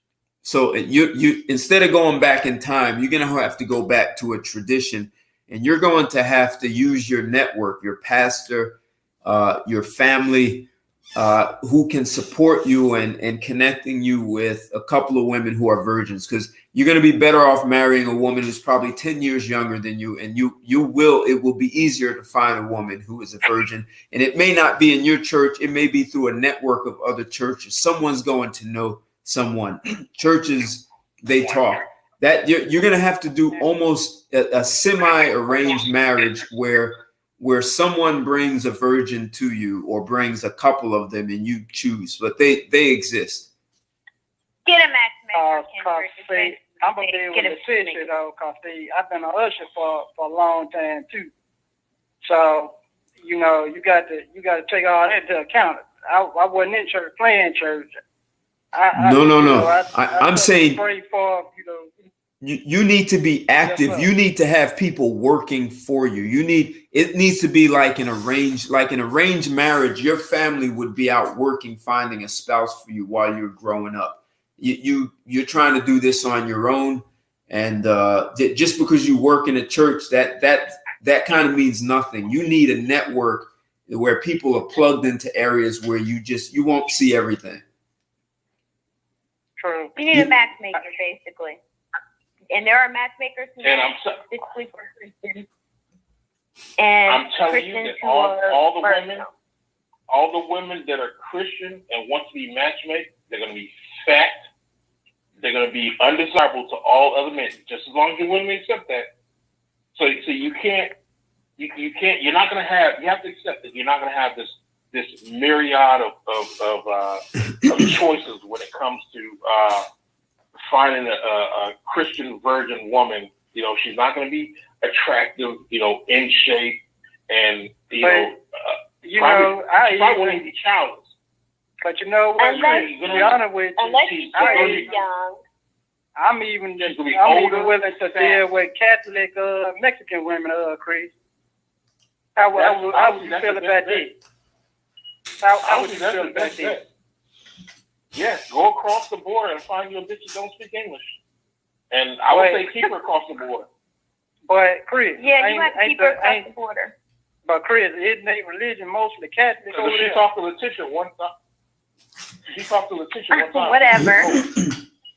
But Chris, real talk though, ain't most of them over there, they faith is Catholic? I lived in Mexico. Kendrick, I lived in Mexico for about 2 years. So yes, there is a strong religious propensity. Yes. And Christian. Yes. The Catholic Church was there. Yeah. And Catholics are Christians, so I don't understand what your hang up about Catholicism is. Well, I don't know. Me personally, I just don't know. You know, that's the reason why I said something. Okay. I was serious when I said you need to self-actualize. So upon this journey of self-actualization, maybe you should you should pick up a book and try to learn about Catholicism. Maybe you should learn Spanish and then go across that border and try to find you a Mexican Catholic wife and let her know that you're going to marry her and you're going to take care of her, but she's going to stay in Mexico. Because the minute you bring her across that border, I'm telling you, she's going to, that feminism is going to hit her, and the tissue's going to get in her ear, and you're going to be divorced in about 5 years. So if I am not a feminist, so shut up. She'll be all right. You shut up. All right. But everybody give me some good points, though. You know, this kind of cool, though. So, Kendrick, who are you getting the better points from? Your therapist, or from what we're telling you now? I mean, cold. Well, basically, cold, straight back right now. That's what the group is, straight talk. And we're being straight with you now. So, what's the difference between what your therapist is telling you and what we're telling you? Not too much difference, but to be honest with you, you guys helping. But that lady and them couple of men had to try to, you know, they had to kind of, what's the word, Chris? I'm trying to use something like pacify my anger. They had to get me under control. Because I was losing people in the family. We had deaths back to back. Then I was dealing with childhood trauma coming back up, folk bullied you and picked on you and all that, because you ain't out here doing what they doing and acting the way they acting. And like Chris said, I sound like I'm soft, but I'm a fifth channel. I got that falsetto voice, Chris, but I got picked on because of that too. So it just compound on a whole lot of things. But yes, sir, the third not too much doing what you guys doing. It's basically the same thing to me. So we just ask you this: was your father in your life? No, sir. But not my paternal. No, Chris. Here is answer, Chris. It's not that simple. Okay. No, answer the question, go ahead. Kendrick. Answer the question. Not my paternal father, no, sir. But I had foster parents in my life. Okay, Yes, now sir. how were your foster parents? Was your in your foster parents' house? Was your mother the dominant one? Oh, first of all, what color was it? Oh yeah, we black. Everybody black. Okay, so I'm just gonna say this: it's a common fact that most black marriages, the woman is the head of the household. These men, and even white, in white it's even worse. But particularly in most black households, the woman has a very dominant presence to where she sort of wears the pants in the house. And was that the case with you? No sir, no sir. My daddy was dumb. My false daddy was yes sir. He didn't play and she didn't play. Because False daddy. What's a false daddy? Foster. False Foster parent. I'm just saying most men who grow up in households where the man was the dominant figure, they don't have a lot of the aggression issues that you have, because their father is taught them to control that, it's giving them outlets to handle that. Like look at like, no offense to Ted, but look at Ted. Ted lost his father at a very early age, but because his father taught him how to handle his emotions and his aggressions, even after his father was gone, he still had those lessons imprinted on him to where he didn't lose them. He knows how to handle his aggression. He knows how to handle his emotions. Yeah. And That's true. It sounds like you never got what he had. Yes, sir. You hit the nail right on the head. I was the opposite of what Mr. Ted was. Cause like I said, a lot of it dealing with bullying and dealing with peers coming up. So let me tell you yes, something. sir. And being black, being bullied, being black, it's just something we did. I don't know any black person that didn't grow up. I mean, we made jokes. We all grew up poor, But the thing about me, we all got used to being jokes made on us. I mean, hell. But the thing about me, I was in special ed all my life, though, Chris. I had shortcomings, learning and reading and things.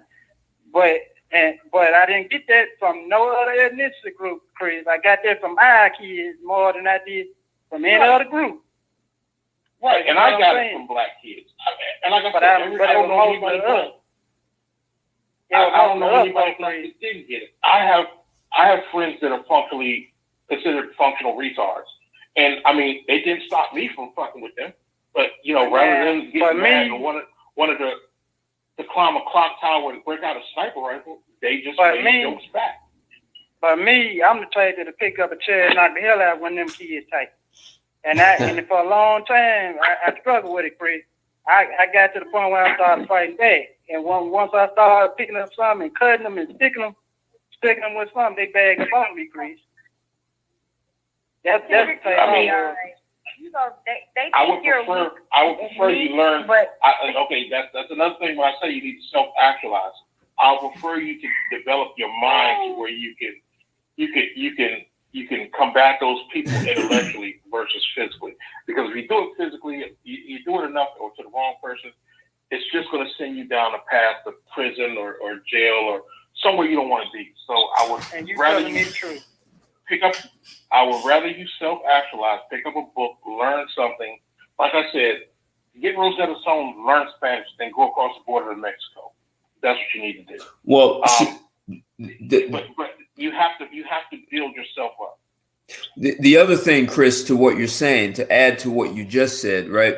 So in a relationship, it's at some point you have a disagreement. At some point, the man, the woman is not getting what they want, or you just have clearly miscommunication, and you can't pick up a chair and hit your woman, Kendrick. If you get upset, because at some point there's going to be a misunderstanding that blows up out of proportion. It just happens. So what Chris is saying about developing yourself, that's absolutely essential. And that's got to be for yourself, not for a woman. It just makes you more valuable for yourself, for your professional life, for your family, and for a woman. So that needs to be a priority. And I can't stress it more that this is a journey that you won't be able to do on your own. You need to plug into a network that can help you bridge the gap. That's why arranged marriages have such a low divorce rate, because people are looking differently than you. They're looking more at compatibility. And most people are looking for love instead of compatibility first. Because if you have compatibility, if love exists, it'll come. But all those neurochemicals that fire off and secrete, they're going to fire off when you have compatibility and you're with the person you want to be with. What you have to develop yourself so that you're more valuable to yourself and with someone, because I can't say it more. At some point, there's a misunderstanding and it goes the wrong way. That's true. Yes. And once you start to develop yourself, you won't even have to. Women will take notice. It might not be right, the apple of your eye, but there will be women to take notice and women who will want you. So yeah, I mean, especially particularly, let's say you just learn Spanish. You go to Mexico, and I promise you, there will be some Mexican woman that will be impressed by that fact to the point where she will want to give you a chance. I promise you. Appreciate that. And so the answer lies in you. And someone said something here, you have to develop your body while developing your mind. Actually, developing your body really does have a positive impact on your mind and your development. In some really technical neuroscientific ways. I don't care if it's yoga, lifting weights, running. It supports your own personal growth. So if you haven't focused on developing your body, that might be. So I don't care if you're doing sit-ups, and if we go back to the whole notion of being a virgin, a man's sexual performance can have a relationship with the physical fitness of his body. Yes. Do you go to the gym, Kendrick? Oh, I stay active, yeah. Do you work? No, he's asking you a different question. Stay active. I'm asking, do you yes, sir. I work out. Go to the gym. Yes, sir. How do you work out? How do you work out? I do free weights, and I get on that Escalade thing. All right, cool, good. Miles on that thing. Perfect. I looked at your pictures, Kendrick. You all right? You doing pretty good. They ain't seen the pictures. You good. You hold on, Letitia. I wasn't talking about his physique. I was talking about him working out to work out all the aggression and to sort of suppress it, because it does. A man lifting weights, it has more of a psychological. It has just as much psychological effect on him as it does physical. It does. So I wasn't asking him to make his body more appealing to women. I was doing that to try to get him to find some sort of way to control his aggression. Oh yes, sir. Most definitely. Good. That's right. I stay busy. And also your diet. I would say, watch. Your diet. A lot of the things that we eat has soy in it, and soy increases the estrogen in us, which makes us unstable too. So I would say, increase the protein in your diet and make sure you stay away from those soy products.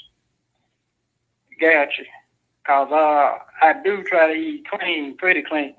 Fruits, vegetables. I try to eat ground turkey, a lot of chicken. I eat a lot of fish, and on days when I'm getting ready to do my ab weight training session, I eat sardines and spinach, and I get a salad crisp. That they cut that fat to get my definition back in place where it's supposed to be.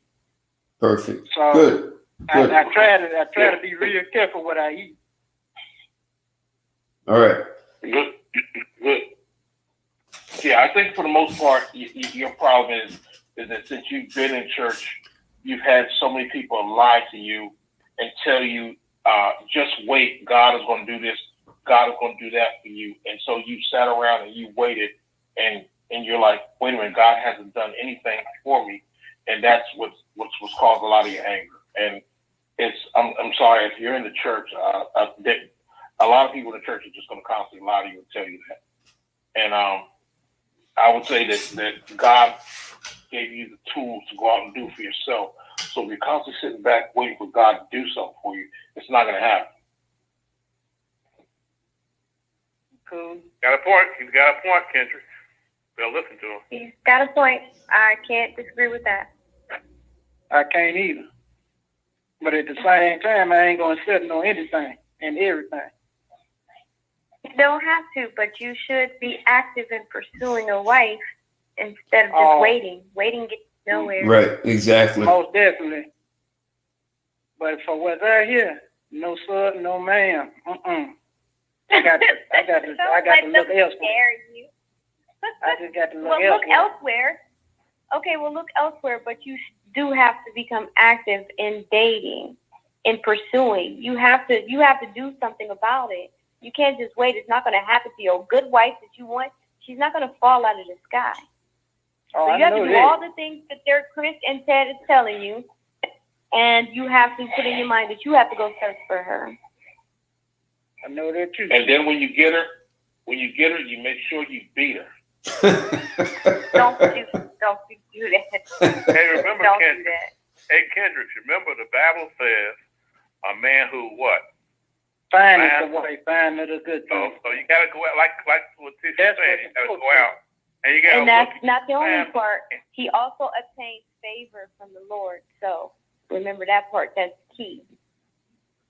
That's true too. Right. That you will receive favor from the Lord from doing what was set up, what was asked of you. So finding a What was wife, right in his eyes. find a good thing. Yes, man, you said it right. And I strive every day. I ain't perfect, Lord knows. I ain't gonna sit up there and lie on this phone, but I'm striving. And I appreciate Chris, cause he ain't saying nothing wrong either.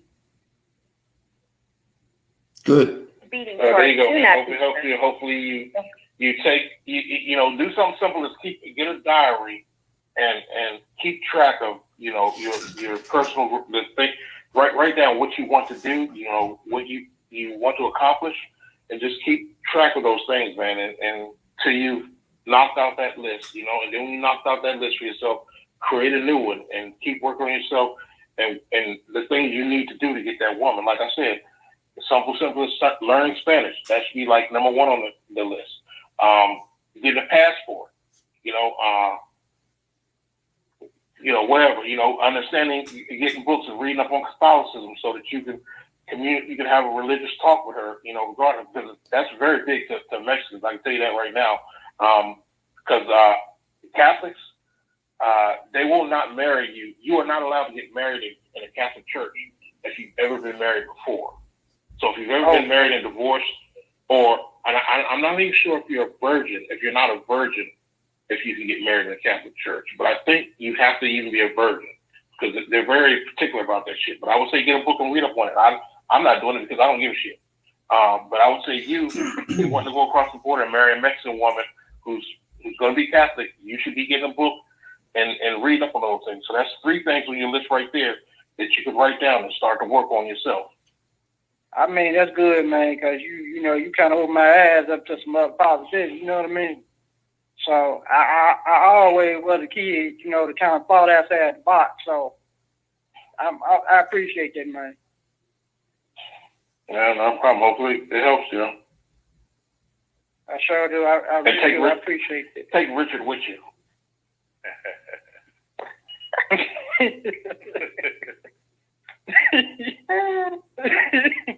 I thought Richard was married. Richard to spend all the Maybe money. like in the 20s.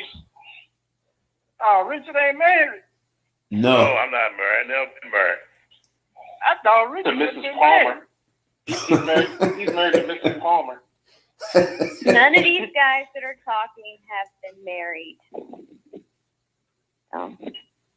Well, I know Ted probably got some experience with some women, though, if I'm not mistaken. I'm pretty sure they all got experience, but none of them have been married. Right. But Kendrick, how is that helping you? Let's talk about you. How's Well, Kendrick's it's teaching me what to do. You telling me what to do and what not to do. So he thought we were married, so he under the impression that you guys are married or something. So no, I'm just saying Well, they're not married. Well, but you know, the information Chris just gave me helping me, you know, because I already dealt with the therapists and the psychiatrists and all them folks over there, you know, dealing with that. And now they kind of got me back to calm, you know. Yeah. They got me I'm not calmed saying down. that they are incapable. I'm not saying that they're not capable of helping you because of their marital status. No, I think they did very well. You received the information, and that's all that matters. Is that you receive the information and you feel like it helped you. It is going to send you on your journey in the right direction, and that's all that matters. You got what you needed. True. So Kendrick, remember when you spotted Letitia on a post probably about 2 days ago? You told her you were Christian and You got a strong childhood indoctrination. Yeah, you saw how she left the conversation real quick, didn't she? Oh yeah, she had a conversation with me. No, we can go back. She left it real quick when you started that sanctified virgin stuff. She said, "Oh, okay, next week you know." I said I'm that sorry. was honorable, and yes, I left it at that. You start telling her how you start telling her how you were a sanctified virgin. She had to log off Facebook, go put on some Tupac and start masturbating to him. Hey, someone said that Letitia can help Kendrick practice. Help Kendrick practice how? What do you think? No, I'm gonna have to pass on that. I was just shocked. I will admit, I was very shocked that he openly admitted. One day he said sex was disgusting, and I'm like, what? I need to explain that one. And then he said that he was his age and he's never been with a woman. And I felt like he felt that I felt the type of way. No, I wasn't judging him, so I just said that's honorable and left it at that. No, you felt like Houdini, and then you disappeared after you said that. Right. What was I going to say? He explained to me why he thought sex was disgusting. I'm not going to get into a debate with him over that. He has his beliefs, and I left it at that. What was I supposed to say after that? Tell him you're a squirter. Okay, why I'm not going to show him? Yeah, why don't you go show him sex is not disgusting and show him what that mouth did? No, I'll pass. all right. Like we drifted so far away to like so listen.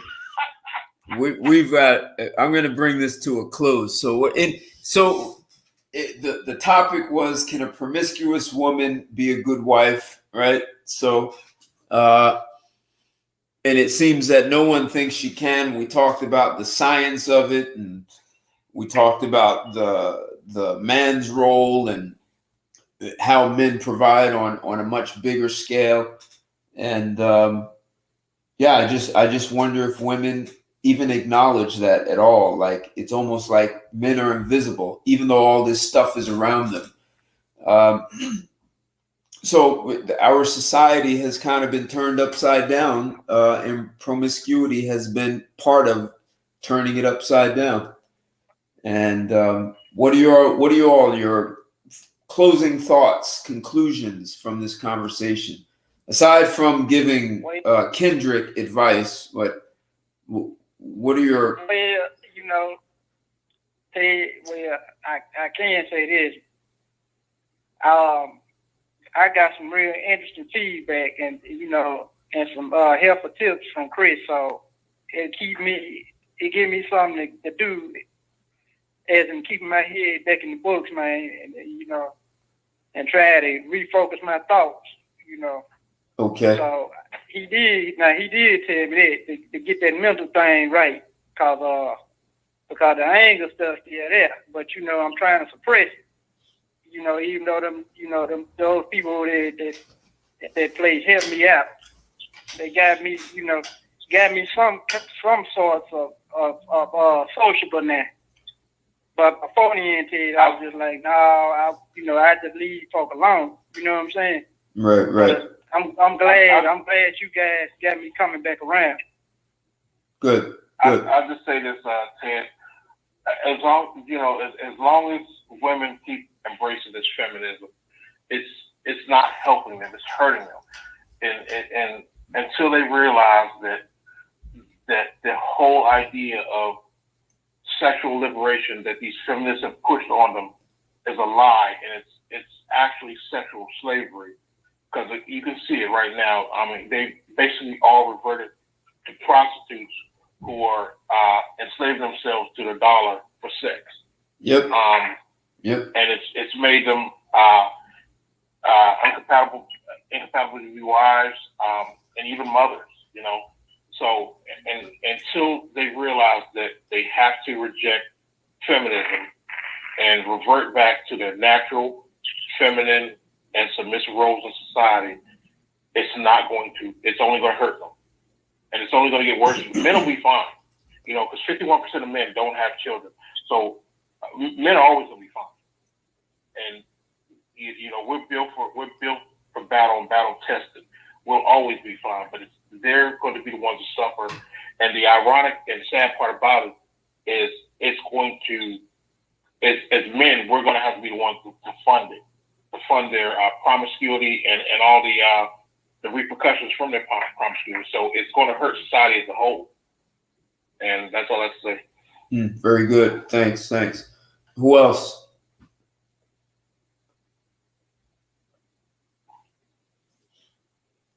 I guess the hell gone to sleep, Ted. I guess the situation Richard left. I have nothing to say. Richard? You do sound good, though, by the way, listen to T. Oh, thank you. Thank you very much. I ain't no problem. Yeah, if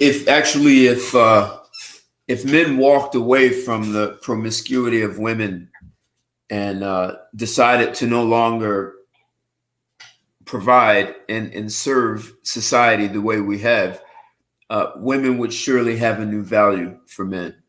And that value just doesn't exist. Men are treated almost like they're invisible. And, you know, it's interesting that we have this whole society that says men want sex more than women. I would wonder if men completely left the planet and went somewhere else, there'd be a lot of women having sex with animals. And then you'd see how important sex is to women. Like they would. That's going on too, Dan. I understand, but if you had no men on the planet, you would see women's sex drive because there would be no one to judge them, and they wouldn't care about judgment from another woman. And we would see that women have a much bigger sex drive than most men are aware of. And so we have, in one hand, suppressed women by saying having a big sex drive makes you a whore. But and maybe on the other hand, women misconstrued that as meaning, even if I'm with my husband, I can't express that. So as you were saying, Chris, liberation means just sleeping with a bunch of guys, and now I can have my big sex drive. But you can be with one man and still express a large sex drive. So yes, and that's another thing that it's done to them. It's cut off the whole idea of intimacy. You know, it's a lot that it's ruined. You know, they don't value intimacy anymore. Well, yeah, the promiscuity is hurt. That's why I kept making a big deal out of oxytocin. If the intimacy, oxytocin is a major part of that. So if she damages the flow of oxytocin through emotional trauma and relates trauma to sex, then she's only going to have dopamine, which that means she has to do all kinds of wild, crazy things to get a dopamine rush, and it won't be intimacy. So then everyone hurts, our whole society, and that's kind of where we are now. So, So I'm gonna say thanks for everyone in the chat. Saw some crazy things. The chats were going so fast I couldn't even keep up with a lot of them. So thank you for everyone who called in, and Kendrick, thank you for being so open and being receptive to what everyone has said to you. So hey. Oh, no problem. Until next week, I'll have something else provocative Thank you a lot, everyone. Have a good evening, and I'll talk to you soon. Take care. Goodbye. Yeah, take care. All right. Bye.